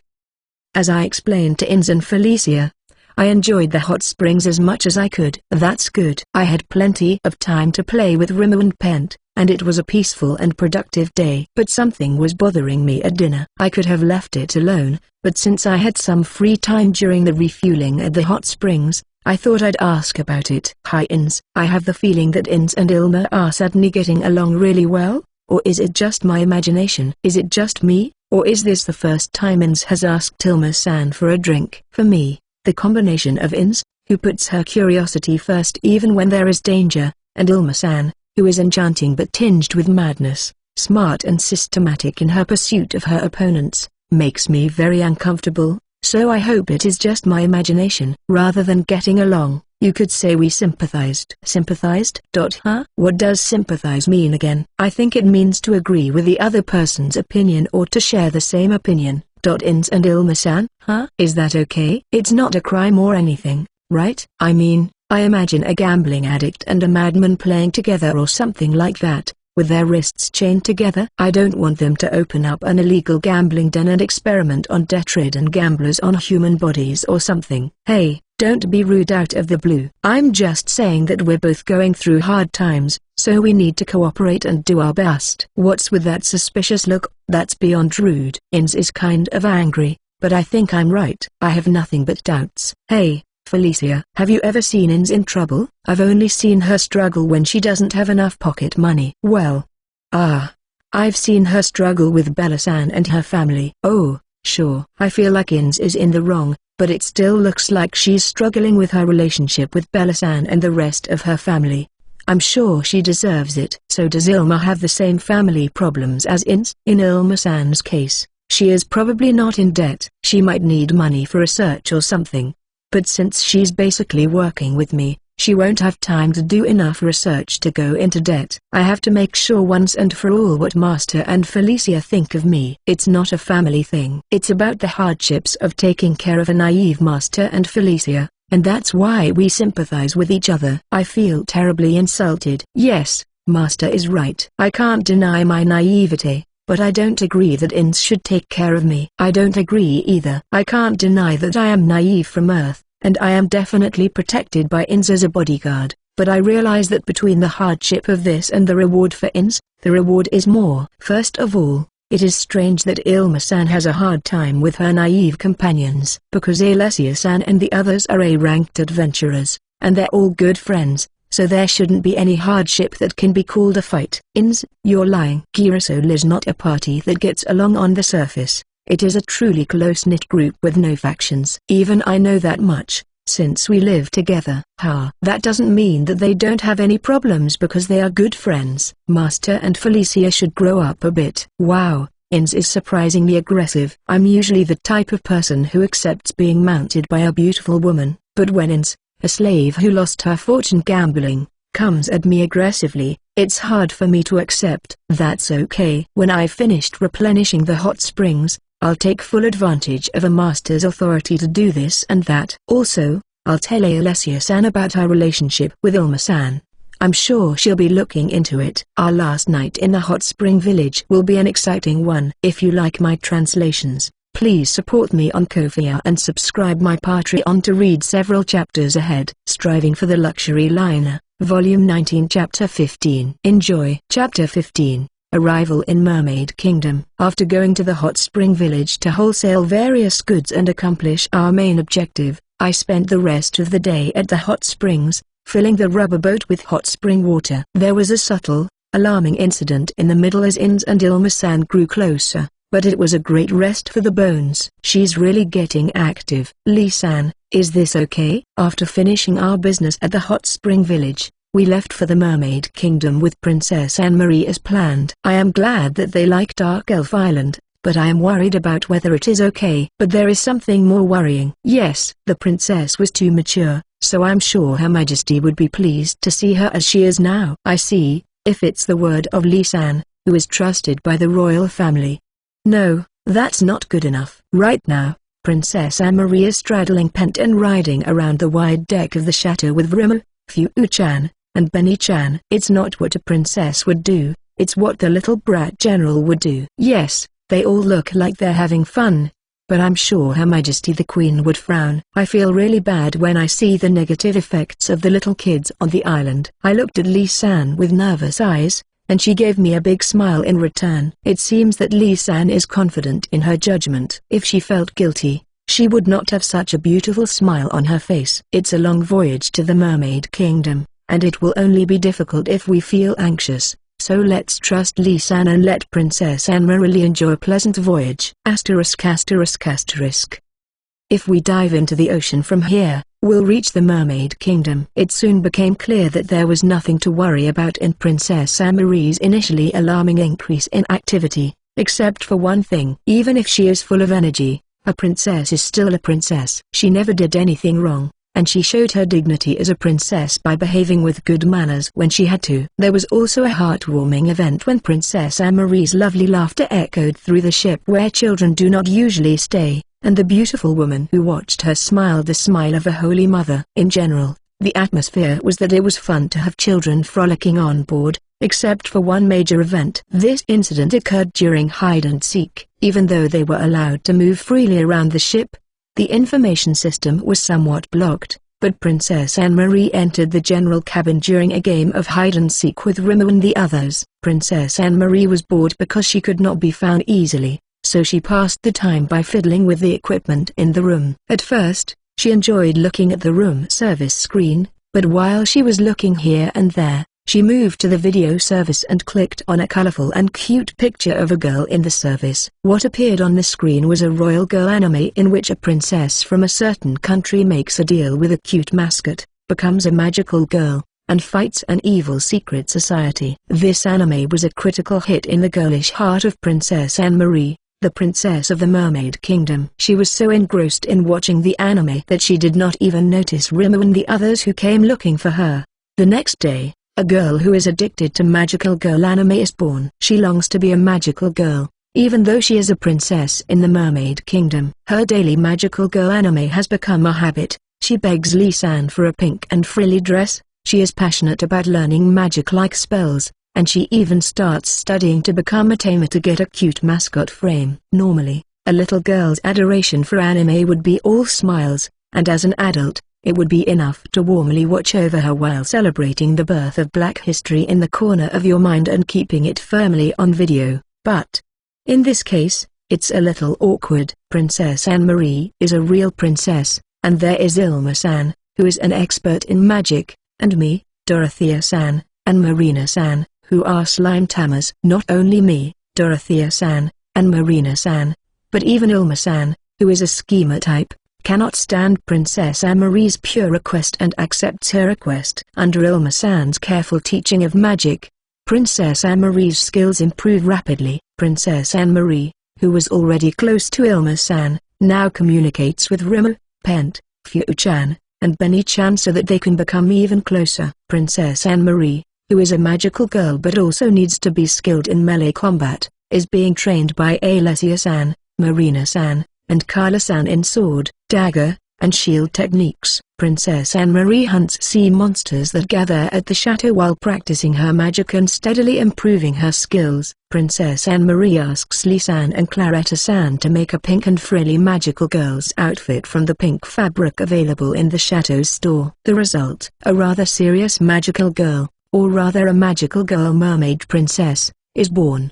Perhaps it was Princess Anne-Marie's talent, or perhaps it was the result of her royal blood, but it seems that after only a month of training, she has acquired the skills of a C-rank adventurer and can handle them with ease. She also developed her taming skills. Well, the ship summoning power that allows you to level up safely has definitely had the greatest effect, but the learning speed of a child is amazing. But the most important thing is what's to come. Well, Princess Anne-Marie, after all, like a Nisama, a cute animal-type familiar. No, I'm a mermaid, so a dolphin monster would be fine. But also a slime. Princess Anne-Marie, can you hear me?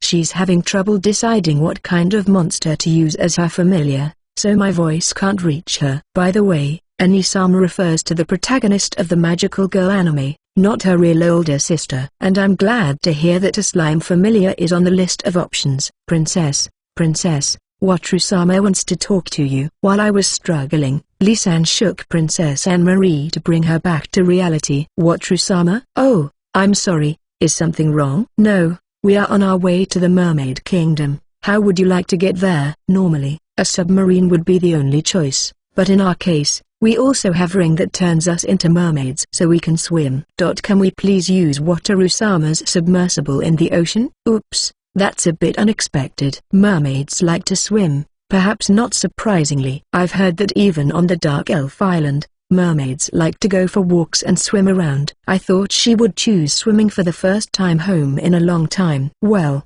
it doesn't matter if it's a swim or a dive. I also understood why Princess Anne-Marie chose a submersible. I guess she doesn't want to take off her magical girl clothes, which have become her favorite lately and for which she even prepared a replacement. Well, she would have to change when she got to the castle.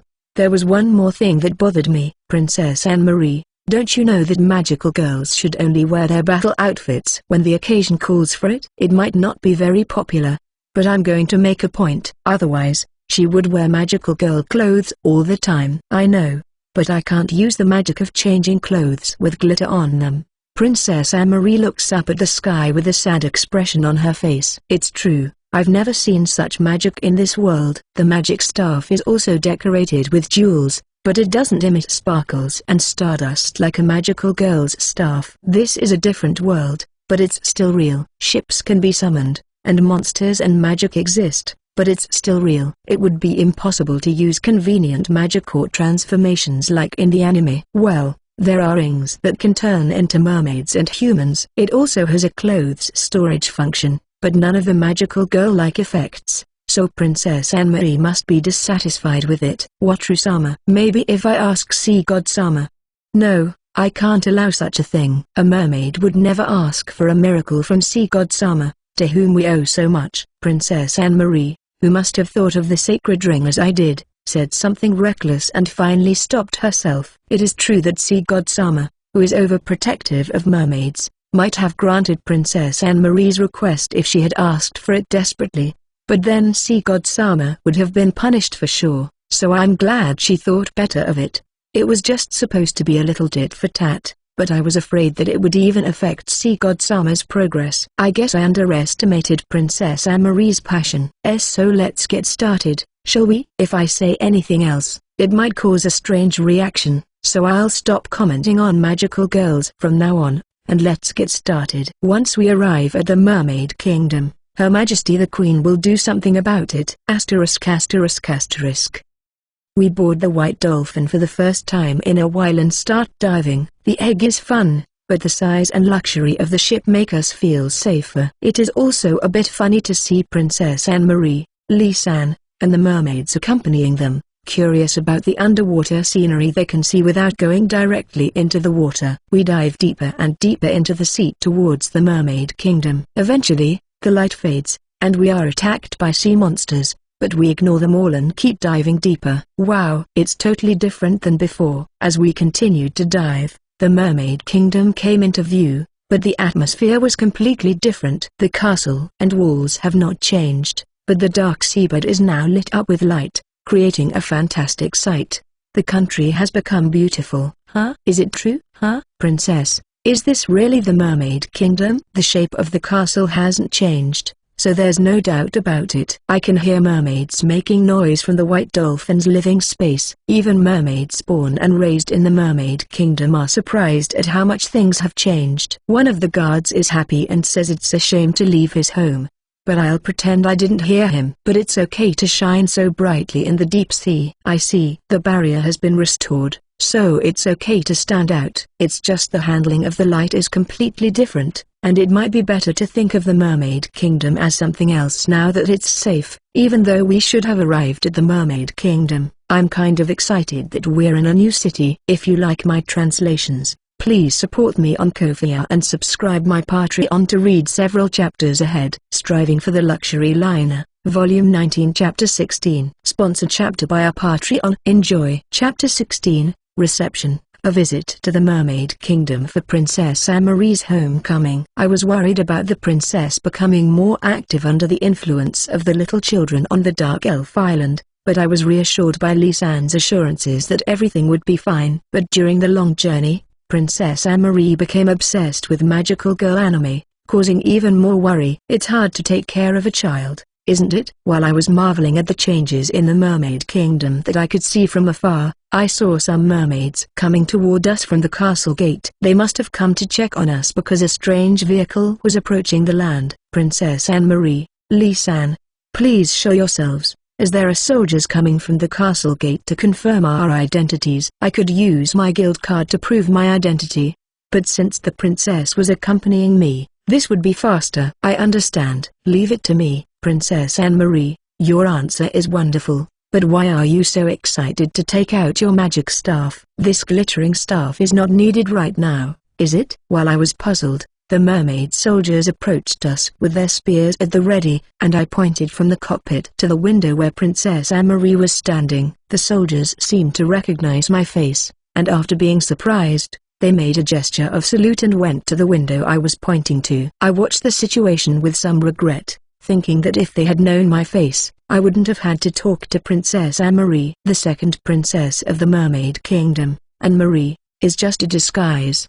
Her true identity is Anne-Marie, the magical girl, the messenger of love and peace. Just as the soldiers look in the window, Princess Anne-Marie strikes a pose. Then, behind her, Lee-san applauds and says, "That's wonderful, Princess." First of all, why is being a princess a disguise? And wouldn't it be a disservice to the magical girl industry if a magical girl revealed her true identity with all her might? I also felt sorry for the soldiers who were shocked to see their country's princess in full cosplay, and I also felt doubtful about Lee-san, who had probably thought up the poses and lines with her instead of stopping her, wondering if an evil minister could be a person like Lee-san. And sadly, the other members of the group were happy to see her, saying she was cute and determined, and I began to wonder if my reaction was correct. In the midst of all this, the most splendidly equipped of the soldiers who came to check on us, or rather the mermaid, after giving some instructions to a mermaid who must be his subordinate, comes around to the cockpit and makes a gesture to stop the White Dolphin. He seems to be saying something, but I can't hear his voice. That means that Princess Anne-Marie's line was not heard over there. I felt a little relieved. I stopped the submarine and pointed to the entrance to listen to the conversation. I was expecting it, but it was Wataru-sama, wasn't it? We are currently sending a messenger to Her Majesty and informing the people of the situation, so please wait a moment. As I opened the door of the White Dolphin, the soldier in charge called out to me. It seems that the voice can be heard when it is not inside the ship. However, even though it was blocked by the barrier, it was still a terrible feeling of discomfort that the entire outer surface of the ship was the sea. But what worried me more was that the soldier seemed to be in a hurry. It seems that I caused them trouble by coming out of the blue. I wish I could have made an appointment first, but there is no means of communication in the Mermaid Kingdom, and although I thought of making an advance appointment, I was afraid to send Princess Anne-Marie's guards, even though they are mermaids, so I decided not to do so. Even when we were diving, sea monsters usually came close to us, and I felt that the sea was more dangerous than the land. If the mermaid accompanying Princess Anne-Marie had died by chance, I would have had too much trouble sleeping. Yes, I apologize for the inconvenience. Thank you for your kind consideration. So, I apologized sincerely and followed the instructions. After a short wait, more mermaids are dispatched from the castle gate and swim to lead the White Dolphin. Apparently, we are allowed to proceed. As we followed the lead and walked through the gate, countless mermaids lined both sides of the street, waving at us. It was just like the Emperor's visit. Princess Anne-Marie, even though she is covered in magical girls, she is still a princess. It's a bit like a parade, which I don't like, but it's hard for me to complain since the mermaids seem to have gathered spontaneously. I'm also a little disappointed that there are so many mermaids that I can't see the changes in the country that I was looking forward to seeing. But even under the circumstances, I could see that the cobblestones on the street, which were covered with black algae and invisible the last time I was here, were showing their beautiful appearance, partly because of the increased light but also because the black algae has been eliminated, which is probably one of the reasons why the country has become physically brighter. It's definitely a good thing that they're getting to those parts of the country that don't directly affect life. As I was basking in the good feeling of having contributed to this, I arrived at the castle. Yes, there they are. I can see Her Majesty Queen Adelaide and the first Princess Alicia greeting us in front of the castle. They must be surrounded by high-ranking mermaids and other guards. Mother, Anisama. I can hear Princess Anne-Marie's happy voice, and keeping Her Majesty the Queen waiting would shorten my lifespan, so let's hurry up and get ready. I stopped the White Dolphin, hurriedly finished my preparations, and headed for the exit.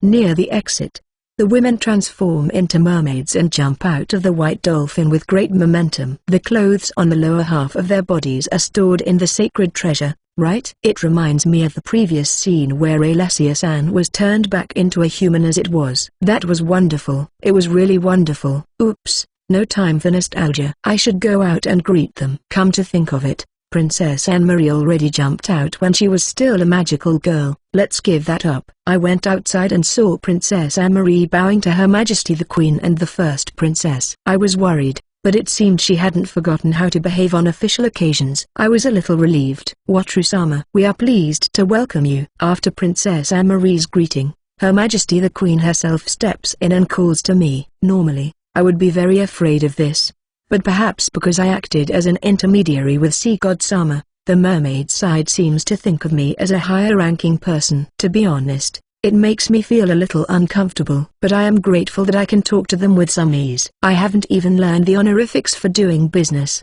so it's impossible for me to use proper language with Her Majesty the Queen. Her Majesty Queen Adelaide, Princess Alicia, I apologize for the sudden visit. Wataru-sama is always welcome in the Mermaid Kingdom. No need to apologize. Please come in. I entered the castle, led by Her Majesty the Queen. Her Majesty the Queen talks to me about many things, but to be honest, I'm a little distracted. Because, Marie, your clothes are beautiful. Thank you, Anisama. This dress is an imitation of the one worn by the lovely Anisama, whom Wataru-sama taught me. Oh my, is that so? Which Anisama wears it? Princess Alicia looked around at the ladies in our group and asked a question.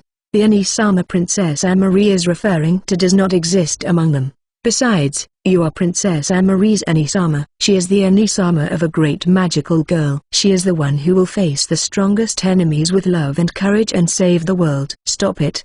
Princess Anne-Marie. Please don't start proselytizing in a place like this. Wataru-sama, is something wrong? No, it's nothing. By the way, the inside of the castle has become much brighter as well as the outside, hasn't it? Yes. This is all thanks to Sea God-sama and Wataru-sama. No monsters have entered the country, and everyone can now live safely with smiles on their faces. I know it is great that no monsters have entered the country. I mean, it is a country or rather a city, but it is usually unfashionable for monsters to invade it. The people and the soldiers protecting them must have been very worried. If all the mermaids are happy, Sea God-sama must be happy as well. Well, I'm sure he's in a good mood since he was laughing so hard a while ago when he attacked the captured creator God-sama. He even gave Pent his blessing. Perhaps the word Sea God-sama is also pleased had an effect, and Her Majesty the Queen began a simple prayer as she walked. Perhaps she will pray seriously later. As a Japanese person, I find it a little hard to understand the thick religious beliefs, but this world is so close to God and people that it is not hard to understand.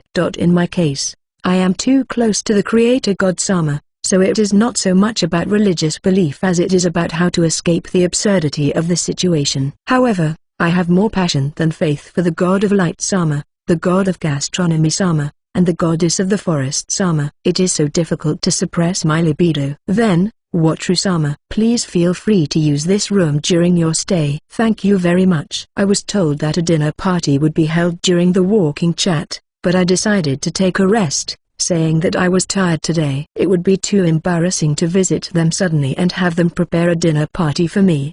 Besides, the Queen must have a lot to talk about with Princess Anne-Marie, whom she hasn't seen for a long time. And since it would be impossible to hide it from her, I would be grateful if her mother could use her power to cool down Princess Anne-Marie's enthusiasm for magical girls. Then Wataru will use this room. After saying goodbye to Her Majesty the Queen, we also said goodbye to Alessia-san and the others. I don't know if it was because of the increased trust or because they could afford it as a country, but there were several rooms reserved for us. I am grateful for the hospitality, but I am sad that I will not be able to witness the moment when Alessia-san and the others change from mermaids to humans.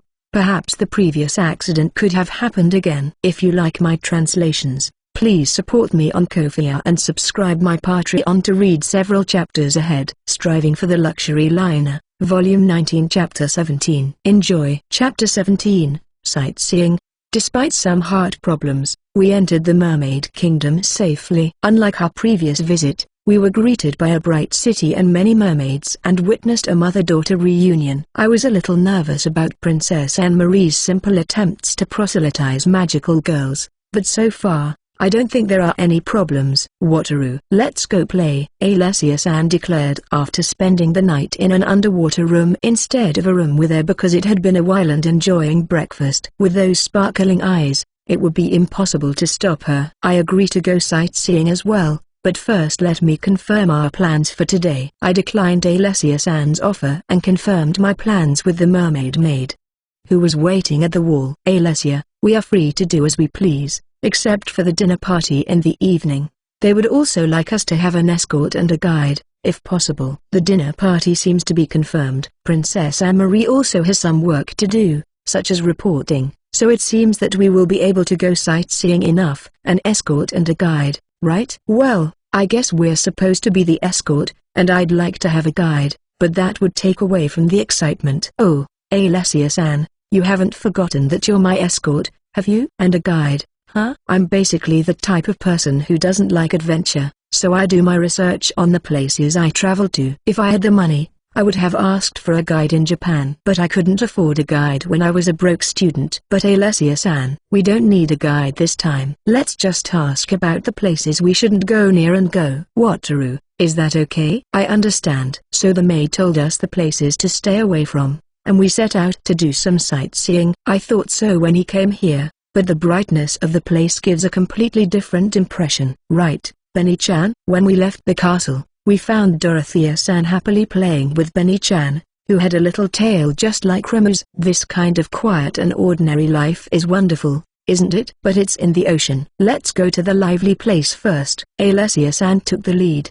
and I followed her along with Ims, Felicia, Rimmer, and Pent. Dorothea-san and the others followed behind as if surrounding me. Unlike walking on the street, I can move in 3 dimensions, so it's fun just to get to my destination. Still, compared to the mermaid village on Dark Elf Island, the townscape is a bit plain. There are a lot of rather gorgeous houses, maybe because it is near a castle, but the colors are uniform, and there is no glamour. Looking closer, I saw small corals planted here and there. I see that until a while ago, there was no light, and the coral had been wiped out by the harsh environment. Now that they are in the process of rebuilding, perhaps they will grow and produce more coral in the future. When that happens, we can come back to the Mermaid Kingdom and be impressed by new things. After swimming comfortably for a while, we approached a busy place that Alessia-san must have heard about. It seemed to be a marketplace with many shops floating in the sea, just like the festival we had been to before, and mermaids swimming around as if they were flying through the water, making it look like a lively amusement park. There seems to be an overwhelming increase in the variety of goods compared to before. Do you see anything interesting? Ilma-san is showing her crazy side. I really hope they're not selling anything weird. With a strange feeling of nervousness, I excitedly enter the market. It's alive, isn't it? Do they look good? Claretta-san murmurs in front of one of the shops, and Carla-san tilts her head, not sure from the look on her face. I guess this is what you call culture shock. The fish being sold are swimming normally in a larger cage, but when you think about it, it is probably natural. There are stores in Japan that sell live fish in tanks. It costs a certain amount of money to maintain a fish tank, but in the ocean, the only maintenance cost is the cost of feeding the fish. As long as the fish are alive, they do not spoil easily. So it is more efficient to keep them alive in this world where there is no refrigeration. There are different kinds of fish swimming around. Which ones are the best? Standing in front of the shop? I asked the mermaid standing in front of the shop out of curiosity. It's a common fish here, don't you know? It seemed like I was asking the obvious question. It was like looking at a carrot or a cabbage and asking, what is that? Why yeah, well, I'm not familiar with these things. I see. You're probably a rich boy. No. Come to think of it, yesterday. Don't think about it too much, please. Well, don't worry, I'm not so rude as to reveal your incognito. Now, the fish we sell here are mostly white fish. They are not all high-quality fish, but they taste good. Take some as a service. It was easy to see that they knew we were human. I was relieved that we didn't make a fuss. No, we have no place to cook them. Thank you for telling us. He laughed at my words and said, well, you can't cook in a castle. Can you? It is as he said. There is a way to store the fish in a rubber boat, but it's too much trouble to tie the fish down and secure it all the way. I thanked him and went to look at the next store. That was a blind spot. After looking into a few shops, Alessia-san muttered with a straight face. It was indeed a blind spot. Do you want to try it? I have a tolerance, you know. No, you don't have to go that far to eat it. Dorothea-san agrees, and Marina-san volunteers for the experiment. But Alessia-san refuses. Yes, most of the items sold in the Mermaid Kingdom, but we could not determine whether they were edible for us. We are a little concerned about the fact that it would be okay if we were in the state of being transformed into mermaids, but it would be too delicate to buy and collect things that are inedible in the human state. I heard that there are many ethnic groups other than the Japanese who cannot digest seaweed, and I am afraid to try unknown seaweed. Well, Alma-san bought all kinds of seaweed. But I guess it was not for eating but for experimenting. But you can eat them when you turn into a mermaid, right? Carla-san suggested without giving up. I guess she really wants to try different kinds of food. It's a simple thought, but it conveys the strength of her desire. Besides, I think Remo and the others can eat it normally. If we turn into mermaids, who will cook for us? A sharp point from Dorothea-san. No one knows how to cook seaweed well. Carla-san, why are you looking at me so expectantly? Are you saying that you want me to do something about it? Wataru, please do something. She said it directly to me with watery eyes. Damn it, I can only make seaweed dishes like salad and miso soup. Even boiled hijiki is too much for me. Furthermore, wakame and kombu are fine, but how do you cook unknown seaweed? I don't know if I can, but I'll try my best. For some reason, I can't resist Carla-san's simple request. Is it because I've been tainted? I'll just buy it for now. gather information from the mermaids, consult with the god of gastronomy Sama, and give it a try. In that case, I'm desperate. I'll buy all kinds of fish. I'll have to go to that uncle as well. I see, it's only natural to think about it, but they sell the heavy stuff down there. After gathering the ingredients, I took a look at the shops on the street that I hadn't looked at and found that they all sold mainly heavy items. There's no need to force heavy things to float, is there? But it's strange for a country in the middle of the ocean to have such an abundance of metal, Felicia asked, tilting her head. This is the moment to show her that I am educated. There are veins of ore in the sea, so it's no wonder it's rich in metals. Even on Earth, undersea resources were considered important. In this world, too, the ocean is larger than the land, and considering the mermaids' ability to move freely underwater and the strength of their ability to extract metals with magic, the amount of resources, not to mention the dangers, must be enormous. I see. I thought the ore veins were only on land, but they are in the sea as well. But how come they don't rust if they're in the water? Felicia adds a question. And I don't know the answer. Well, why is that? Is it some kind of magic or sorcery? I have failed to demonstrate my knowledge. I'm embarrassed to say it. There are some magical metals that don't rust, but most of them are coated. While I was squirming inwardly, Ins gave us the correct answer. What's with the face? No, I was just wondering how you knew that. Ins. That's right. I was not surprised. I just had a question on my face. I'll find out later what Master and Felicia think of me, but I'm from the Aquamarine Kingdom. I became an adventurer in the harbor, so it would be strange if I didn't know about rust prevention. Oh, that's right. The sea breeze also rusts metal, so it's only natural that she knows how to prevent it. Not good. I'm getting a lot of looks from Ins. For now, I'll just have to put her in a good mood by giving her a bigger allowance later. Wataru, there was nothing particularly new in the metal. What interests me is the giant shell, but I don't really understand what it's used for. As one would expect in a place like the city, there are no metals that we find new. Most types of metals are secured in the treasures of the Duke's castle. Giant shells are something like a giant clam. I don't really know what to do with them. They might be interesting as interior decoration, but I don't have the sense to use them. I don't know what to do with the shells either. We've had a look around. Shall we move on to another place? Alessia-san nodded, so we decided to leave the market and move on. It was a pretty interesting place, but I didn't know enough about it, so I'm sure I missed a lot. I was able to enjoy the initial shock, but I wonder if I should have honestly asked for a guide because the difference in living environment was so noticeable. If you like my translations, please support me on Ko-fi and subscribe my Patreon to read several chapters ahead. Striving for the Luxury Liner, Volume 19 Chapter 18. Sponsored chapter by our Patreon. Enjoy. Chapter 18, Banquet. Alessia-san and the others invited me to leave the castle to do some sightseeing. The restored Mermaid Kingdom was bright and beautiful, with a sense of the future, although it still retained some of its old influences.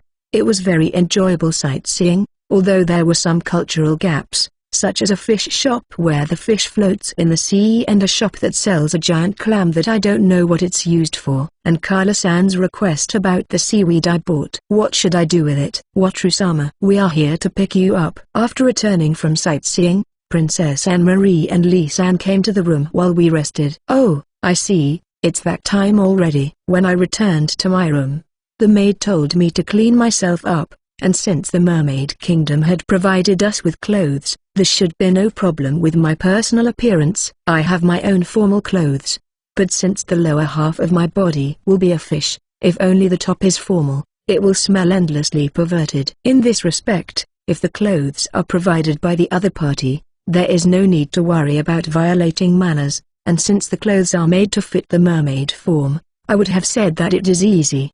But I worry about it because it is unnecessarily gorgeous. They might be made of mother-of-pearl inlays, they reflect light and glitter, the fabric seems expensive, and there are even some jewels attached to them. It was obvious that it had been prepared for us in advance. Alessia-san and the others, Ins and Felicia, also had beautiful outfits prepared for them, and I could feel the strong will of the mermaid side to entertain us in a grand way this time since they couldn't afford it last time. Because besides the gorgeous clothes for the dinner party, there are also a lot of private clothes, or rather elegant everyday clothes, prepared, you know. To be honest, a modest dinner party would be enough, or at least it would be more comfortable, but I can't ask them to scale down just before the dinner party. If I had to ask, it would have been last night or before I left for the sightseeing. At such an important time, I was leisurely sightseeing without noticing anything. I resent my stupidity. Nevertheless, I enjoyed myself while escaping from reality. I had a hope that maybe the clothes were just luxurious. But the second princess herself came to pick us up,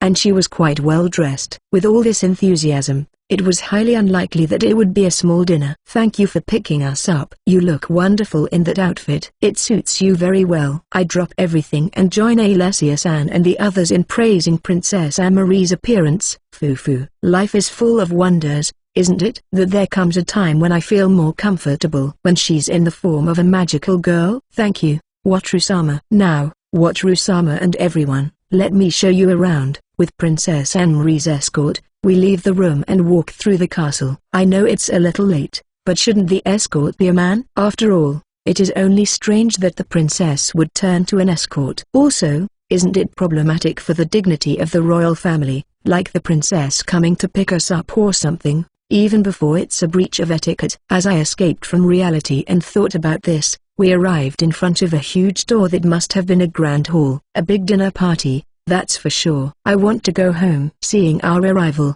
the two mermaid soldiers waiting in front of the door bowed and opened it. Wataru-sama, In-sama, Felicia-sama, Alessia-sama, Dorothea-sama, Marina-sama, Ilma-sama, Carla-sama, Claretta-sama, Rimu-sama, Pent-sama, Fa-Archin-sama, Benishan-sama, and Marie-sama. Lee-sama, please come in. Oh, it's a system where names are called out as soon as they enter, isn't it? I wish they had told us in advance because it was bad for my heart. I also noticed that even Rimu and the other familiars were called by name. It must be some kind of special treatment. I couldn't think too much about it, so I killed my emotions and walked through the glittering hall, drawing attention to myself. No, no, no, this can't be happening. I should have killed my emotions with all my might.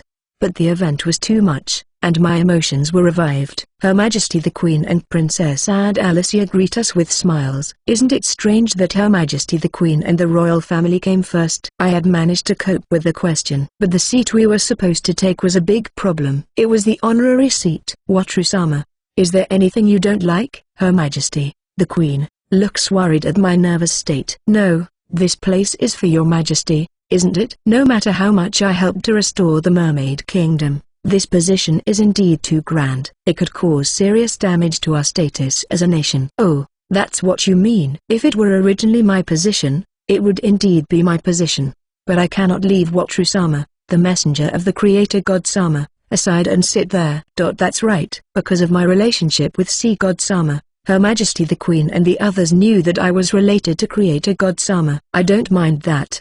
But is a messenger of Creator God-sama in such a position that Her Majesty the Queen has to give up her seat? I've said it over and over again, but I'm just a lackey, you know? The other party wouldn't know that I'm a lackey, would they? Apparently, I'm supposed to sit in the honorary seat even though it's not my birthday. T/N, Otanju Biseki, means a seat on the shortest side of a rectangular table, but it has the literal meaning of a birthday seat. It's not Creator God-sama's fault. But when Creator God-sama is involved, I sometimes get cornered. Is that a punishment for making Creator God-sama work so hard?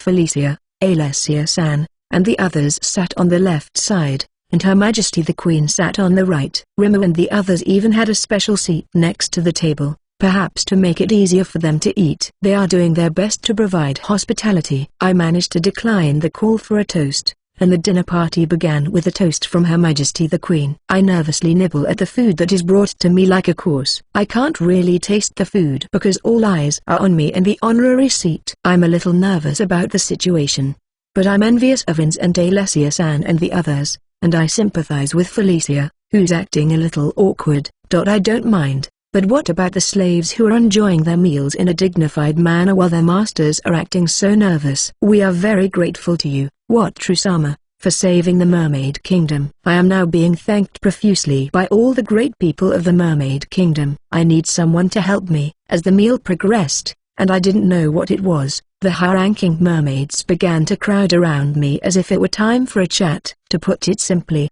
it's hell. I'm so out of place that I can't stop the motions. the shortness of breath, the amorous laughter, and the cold sweat. I know the mermaid side is not to blame. I suppose it was just a favor since they threw a dinner party for us, who showed up unannounced on such a scale that it made me want to run away in a hurry. But I'm at my limit. Please help me. Asterisk asterisk asterisk. Wataru. Let's go sightseeing again. I tried to ask for help, but life is not so sweet that help comes easily, and yesterday, I was treated well until the end of the dinner party. The next day, I was exhausted, but Alessia-san was full of energy and asked to go sightseeing. What is the difference between me and Alessia-san? I feel a little tired, so I will relax in my room until this evening. Alessia-san and the others are free to go sightseeing, is that so? But if we're going sightseeing anyway, it would be better if Wataru and the others were with us, so we'll take it easy today as well. I was a little touched by Alessia-san's casual words. It's not like she's obligated to be an escort or anything, but just a companion. It's a pity that they don't reek of romance at all, but they're just nice words. I can't help but feel a little sorry for them, but I'll take their word for it and take it easy here. Hey, Master, I don't mind you relaxing, but is it okay that you didn't do what you came to the Mermaid Kingdom to do? Yes, that's right. I came to the Mermaid Kingdom to fulfill Pent's wishes, but nothing has happened in the 3 days I've been here. Or rather, I haven't even made a request. We are not bound by time. But if I don't make a request at least early enough, there is a possibility that time will pass just to be entertained. Thank you. I'm sorry, but could you ask the maid to arrange a meeting with Her Majesty the Queen? I'm stuck in a room with her, so the maid is reserved and waiting for me in another room. It would be better if I moved on my own, but I am really tired today, so I asked Ims to run an errand for me. Okay, you can come here whenever you want, right? Yes. There's no need to schedule it, so tell her I'll ask her when it's convenient for Her Majesty the Queen. Considering the honorary seat, I have a feeling that Her Majesty the Queen will force herself to make time for me, even if she's busy. I understand. Master, they say you can meet her anytime now. They say Master's request is the highest priority. My concern was in vain, or rather, the other side's concern was so great that my concern was not only vague, but it disappeared. Let's see, in a case like this, it would be better to go to her right away. I feel that if Ins tells the maid, it is certain that the story will be passed on to Her Majesty the Queen. If we are too reserved, we will only waste each other's time. Go tell the maid I'm getting ready. The shiny clothes from yesterday are not possible. But since I'm meeting with Her Majesty the Queen, I have to choose something appropriate from the clothes for the mermaid form she gave me. I had to change quickly. I've already decided what I'm going to ask for, but I haven't thought at all about how I'm going to ask for it. Well, I think I'll bring Pent's cheerfulness to the forefront of the conversation. It's not an unreasonable request, and even Sea God Sama was moved by it. I am sure that Her Majesty the Queen will be willing to listen to me. Well, I think everything will be okay if I mention Sea God Sama, but as expected, it's not fair to mention the god they believe in when asking for a favor. Well, I'll do my best for Pent's sake, helping and being useful in the Mermaid Kingdom. I don't know what kind of things they'll ask me to do, so it's kind of scary. If you like my translations, please support me on Ko-fi and subscribe my Patreon to read several chapters ahead. Striving for the Luxury Liner, Volume 19 Chapter 19. Enjoy. Chapter 19, Copernican Revolution, a dinner party hosted by Her Majesty the Queen of the Mermaid Kingdom. I, who was supposed to be an invited guest, somehow ended up enjoying the dinner party at the honorary seat where Her Majesty the Queen should be sitting. The glory of Creator God Sama is so strong that my mind is exhausted. I apologize for the urgency of this request at such a busy time of day. I asked to meet Her Majesty the Queen, and the room I was shown to seemed to be her office. It was an urgent request, so I guess they didn't have time to arrange the place. I was really sorry, but, you know, the office of the Queen of the Mermaid Kingdom is very rare in a way, and the atmosphere of the office is wonderful in proportion to its rarity. Perhaps it is because the furnishings are unique to the underwater world, but coral and shells are used everywhere, and it has an appearance that is both luxurious and magnificent yet has the elegance of a queen. To put it simply, it is very beautiful. No, Wataru-sama is the benefactor of this country, and you are welcome to visit me at any time. Now, please take a seat over there. I apologize, and Her Majesty the Queen smiles graciously and offers me a seat. I can't read her emotions at all, so I can't tell if she's angry, in a good mood, or even normal. It was very easy to understand when she received the oracle of the sea god Sama, but I guess that time was special. Well, there is nothing I can do about it now, so I will take advantage of her kind words and tell her. But the mermaid chair is still interesting, even after all this time. Since the lower half of the body is in the shape of a fish, it is shaped like a gentle mountain so that it does not become a burden. And when you lean against it, it stabilizes your body as if it was sucking on you. This is not a bad sitting experience. But there is actually something that I'm not sure if it can be called a chair. That I'm a little curious about. When I was sightseeing outside the castle, I saw a lot of mermaids using jars as chairs, or rather, inside the jars. I was curious to see what was going on inside the jars, and I thought it looked very relaxing. So, what, True-sama? You said you wanted to ask me something today? Oh, yes, I did. It's not about the jar. But, I have a favor to ask you about Pent. Thinking about the jar, I almost made a strange request to Her Majesty the Queen. If it's just an ordinary jar used in the city, I don't need to ask Her Majesty for it. While stroking Pent, who is wrapped around the chair I am sitting on, I tell Her Majesty the original purpose of my request. About Pent-sama. It's terribly strange for a sea serpent to be addressed with Sama by Her Majesty the Queen of the Mermaids. Well, if I keep complaining about things like that, the story won't go anywhere, so I'll explain the situation for now. But first, let's collect the group of mermaid-shaped slimes with tiny tails that are swimming around in Her Majesty's office. I don't think Kremo and the others will break anything, but that's another matter. Your Majesty. I call to Her Majesty, who has turned her head to the sky and frozen, but she doesn't move an inch. But she seems to be moved to tears. When you talk to a mermaid about the sea god Sama, she becomes emotionally unstable. Is that common for mermaids? It's not as if sea god Sama spoke to her directly this time, and she usually believes in him, so she must be talking and thinking about him. So, it seems that the first step is to know how sea god Sama feels about helping the mermaids. I think Pent has the sea god Sama's blessing, even if it's very small. If the mermaid finds out about the blessing, he will likely be treated as a divine beast or divine messenger. A sea serpent like divine use seems very strong. Forgive me. Oh, Her Majesty the Queen has been rebooted. As expected, she's revived faster than when she was given the oracle directly. At that time, it wasn't just a processing error. It was as if an error had been discovered. No, there is no problem for us. Is Your Majesty the Queen all right? Yes. I was just touched to know that sea god Sama is concerned about us. Yes. There is no problem. It's the holy treasure that changes the size of the body, I understand, and I will have it prepared immediately.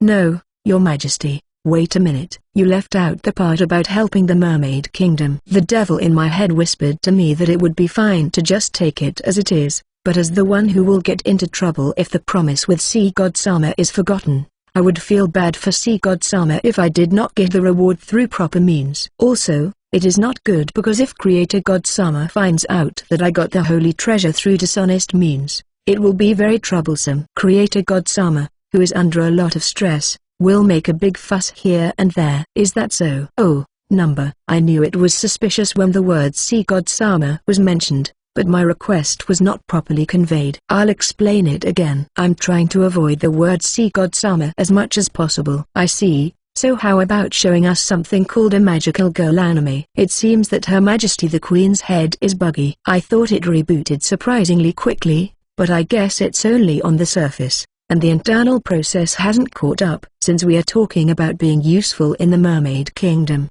I think watching anime would be different. Is that so? According to Anne-Marie, it's a masterpiece, sprinkled with love, justice, dreams, hopes and a variety of other emotions, and she was enthusiastic about helping to bring about world peace.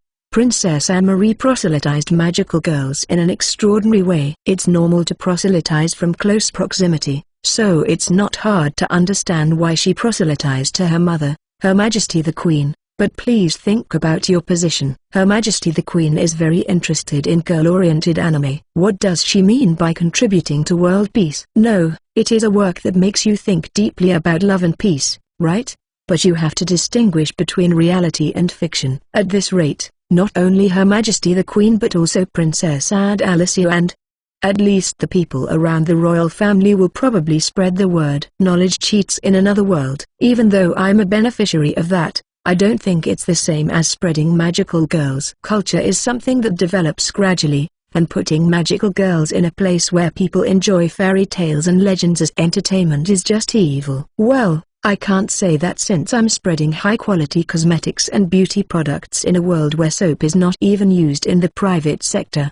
Is there anything else you need help with? I think I can help you with some things. I'm quite a cheat, so feel free to rely on me. Except for magical girl stuff. Yes, it hasn't been that long since the country was normalized, so there are many things that worry us. Her Majesty the Queen has a hard time saying this. Does she have a lot of difficulties? At the moment, the whole country is united in hope and working hard to rebuild, and we want to work with the people to move forward. I see, there is no danger, no hardship, but if everyone works hard, they can make the country prosperous. So that's the situation. There may be employment problems, and it would be a problem for the country if someone, just because he is a cheat, were to step in and solve the problem in an appropriate way.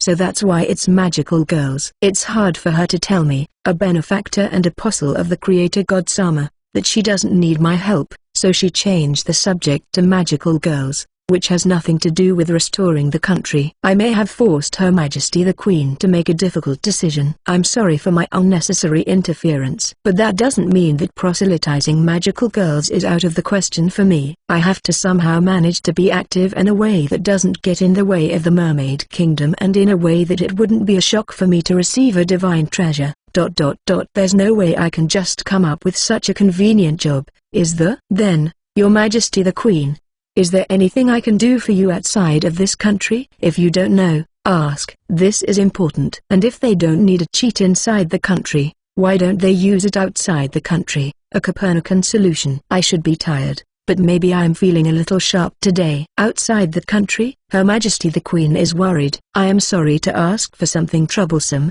but it is the result of the sea god Sama's oracle, so I would appreciate it if she could somehow spin out a jobs for me. I have an idea of what I would like to ask of you. Her Majesty the Queen, who had been slumped over and worried for quite some time, looked up with a refreshed expression on her face. I'm truly sorry. Since I had caused Her Majesty so much trouble, I had no choice but to do my best, even if it was a rather difficult task. I gulped and swallowed my saliva, nervously waiting for the rest of Her Majesty's words. Actually, after hearing Anne-Marie's report, Watrusama's island has attracted quite a bit of attention in the castle. It is the island of the Dark Elves, not mine, but come to think of it, there were some mermaids who refused to return home for fear of being replaced because of the comfort of the Dark Elves island.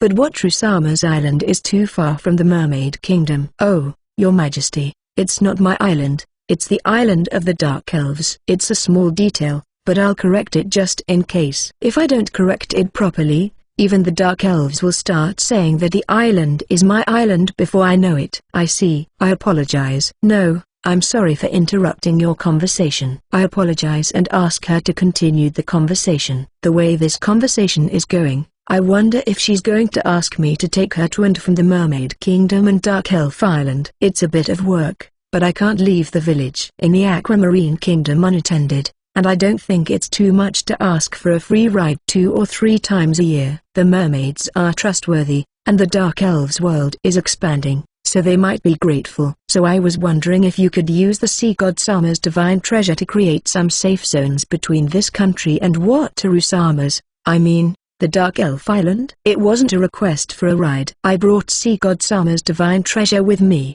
But what exactly does she want me to do by safe zone? Do you mean that I should create a boundary like the ocean currents that surround this country? Yes, we will provide the equipment, so it would be helpful if you could make it so that the mermaids can escape and rest in peace. I have a vague idea of what to expect. It would be good if I could create a place under the sea that would act as an oasis in the desert. If they are to be able to escape in times of danger, a certain number of them are necessary, but having too many of them would be a problem. If we set up a large, well-equipped barrier that can be used for resting, like an oasis connecting deserts, at a distance of about half a day at the speed at which mermaids can swim, and a smaller, shelter-like barrier for emergency evacuation and just resting in between, it could be managed depending on the number of people, right? Since the divine treasure of Sea God Sama is powerful, it seems that we could build large barriers for everyone, but that might have a negative effect on the nature and distribution of living creatures under the sea. I will discuss this area with Her Majesty the Queen, but it's a pretty big job, so I think it would be balanced even if we received the sacred treasure. Okay, let's go in that direction. If you like my translations, please support me on Ko-fi and subscribe my Patreon to read several chapters ahead. Striving for the Luxury Liner, Volume 19 Chapter 20. Sponsored chapter by our Patreon. Enjoy. Chapter 20, To the Aquamarine Kingdom. When I asked Her Majesty the Queen for a job to get the sacred treasure to Shrinkpen's body, I got into more trouble than I expected. I'm glad I got a job that even I could do, but now that the Mermaid Kingdom and the Dark Elf Island are going to be connected, even if only for mermaids, I have a feeling that it's going to be fun. What True-sama, I really want my mother and sister to watch the anime. The day after I requested Her Majesty the Queen and had a detailed meeting with her, Princess Anne-Marie visited my room with eyes burning and a sense of mission. As for the sacred treasure that reduces the size of the body, I asked that it be entrusted to Princess Anne-Marie so that I could receive it when my work was finished. I had planned to wait until Princess Anne-Marie had enjoyed her family home and then move to the Aquamarine Kingdom, but how did this happen? Well, Princess Anne-Marie, by showing anime, do you mean inviting Her Majesty the Queen and Princess Alicia to the chateau? I know they've been there before, so it's not a new thing for the Queen and the Princess, but what about the head of state coming out to watch a magical girl anime? I mean, I am against the proselytizing of magical girl anime. I'm not saying that magical girl anime is bad. I just think you should choose the right people to proselytize to. Yes, I know it's an outrageous request, but I'd really appreciate it. Well, my wish is not going to be granted, is it? I didn't ask Her Majesty the Queen not to proselytize, so it's only natural, but I can't say it just because I didn't ask her. Their status complicates the issue, but if you think about it simply, it's just a daughter recommending to her mother and sister what she likes, and it's a long overdue reunion with a distant family member, you know? How could I, a weak-minded person, say that? I don't mind you saying that, but is Her Majesty the Queen all right? She must be very busy, isn't she? The answer that she is too busy would be the most pleasant for me to hear. There is no problem. What Rusama's will is the highest priority. Oh, my mother and sister said that if possible, they would ask for permission to pray in the church on Wat Rusama's ship. Of course, we do not think that we can talk to Sea God Sama. It is just to say a prayer of gratitude. I can't refuse. No, that's not true. I can refuse, but if I do, my heart will die. I don't know about Princess Alicia, but Her Majesty the Queen wasn't that interested in magical girls. Maybe she wants to express her gratitude to the Sea God Sama in a place where it would be a little easier to reach him. I understand. Going out to sea means that we will be moving as it is, so please make your plans accordingly. Thank you very much. Oh, and we need to coordinate with Wat Rusama's schedule as well. For our part, a few days of sightseeing will be enough, so please prioritize Her Majesty's schedule. I've already seen some of the royal capital, and I plan to go sightseeing today as well. Thank you, Wat Rusama and everyone. Princess Anne-Marie thanks me with a smile and swims away as fast as she can. That's no way for a princess to behave. It must have been the influence of the naughty children on the island. Lee-san bowed and followed after her. I didn't notice her presence at all because of Princess Anne-Marie's momentum. That's how it turned out. But that's okay, right? No problem here. The other members nodded in agreement with Alessia-san's answer. They all seemed to have no objections. All right then, let's go sightseeing. Alessia-san continued to signal to leave. Our stay is almost over, so I'll go sightseeing with all my energy. Asterisk asterisk asterisk.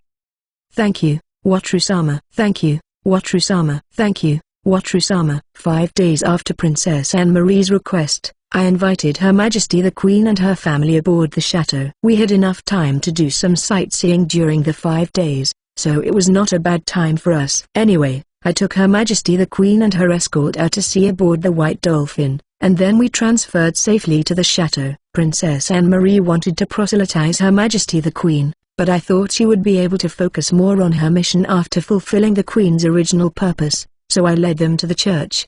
And when the Queen and the 2 princesses came out of the church, they thanked me very much. That's something, isn't it? Sea God Sama, You broke the rules. My ship gets special treatment to some extent, but interfering with the inhabitants of this world, even in everyday life, requires a certain amount of groundwork, and this is not the way to act when Creator God Sama is in a bad mood. I knew that Sea God Sama would not do such a careless thing, so I led them to the church without making any unnecessary arrangements, but I should have talked to him first. I didn't think the oracle would be given this time, so I led the other mermaids, including Lee-san, into the church. There is no way that Sea God Sama would discriminate against them because they are not royalty, and the other mermaids are also stunned with tears in their eyes, although they are not in a good mood about it. Maybe they won't come back for a while. I don't know if I should tell you, but you got the oracle. Congratulations. It looks like Sea God Sama is going to have a terrible time, though. No, it is not so easy to receive the oracle of Sea God Sama. It's just that when I prayed, my body was enveloped in warmth. Me too, Mother. That majestic feeling of warmth must be the power of Sea God Sama. I certainly felt it, too. Oh? It seems that it was not a direct oracle. Come to think of it, the last time an oracle was given to them, they were at a level of high tension slightly above their current high tension. I see. He decided that direct intervention was impossible, so he found a way to let Her Majesty the Queen know that he was still watching over her. I feel that this is a grey act, almost black, but if Sea God Sama decided that he could fight with it, then I guess he could do it. However, I don't want to get involved, so I'll wait until some time has passed before I check it out. Is that so? Even if it wasn't an oracle, it's wonderful that you felt so close to Sea God Sama. It would have been a lifelong memory for Lee-san and the others. They'll be out of commission for a while, so I'll show Her Majesty the Queen and the others to their rooms and let them rest. It's still morning, and I'm sure they'll be back to normal by dinner time. Your Majesty the Queen, are you okay? We decided to go to the main restaurant for dinner, thinking that they would recover, but when Her Majesty came to us, she was in a semi-crying state. The other mermaids seemed upset, and Princess Alicia looked confused. The only normal one is Princess Anne-Marie. It's okay. But, what True-sama? Why did those two have to bear so much grief, huh? I don't understand what Her Majesty the Queen is saying. Are those two people Princess Alicia and Princess Anne-Marie? They don't seem to have any grief, do they? What True-sama? Mother is talking about the magical girl shown by Anne-Marie. It seems that she saw those girls as us. So Princess Anne-Marie recovered after that and immediately started proselytizing. It's true that the anime has some deep scenes that you wouldn't expect to see in a girl's anime. But would a person as great as Her Majesty the Queen be so distraught that she would cry half the time, even if it was a good anime? I think she would be upset. I don't care if it's a normal situation, but the release from the hard work as a queen, the move to an unfamiliar environment, the surprise from Sea God Sama, the various emotional upheavals, and the missionary of an anime that has a critical hit on Her Majesty who has daughters. It is not surprising that the emotions overflowed. So Princess Alicia is confused by her respected mother. I understand, but I am not quite sure what to do. Mother, please don't be sad. Magical girls are great. Yes, there have been sad times, but still, magical girls are the ones who look forward and never stop moving forward. Yes, Princess Anne-Marie is saying some good things. But could you please shut up for a moment? Is that so? Is there any salvation? Please don't get carried away, Your Majesty. Oh man, what should I do? I look around for help, but the mermaids, including Lee-san, look away. I mean, some of them are half crying. So, all the mermaids were having a watch party after all. I looked at Alicia-san and the others, wondering what to do. They smiled back at me. Dinner. Oh, we're in the main restaurant, and the meal hasn't started yet. So Rima's sad thought flew into my head. I have to hurry. Master, since she will probably stay like this until she sees the rest of the story, shouldn't we just eat and let her go? Ins gave me her opinion when I was in a hurry. The fact that she cried meant that she was interrupted at the most serious scene. Since there's a happy ending at the end, maybe I should let her quickly watch the rest of the show and then recover. I don't know if it would be better for anyone if I said no dinner party tonight, but as the host, I can't invite Her Majesty the Queen and do nothing. Shall we have dinner then? Following In's idea, it's safe to break up with a quick meal. ******.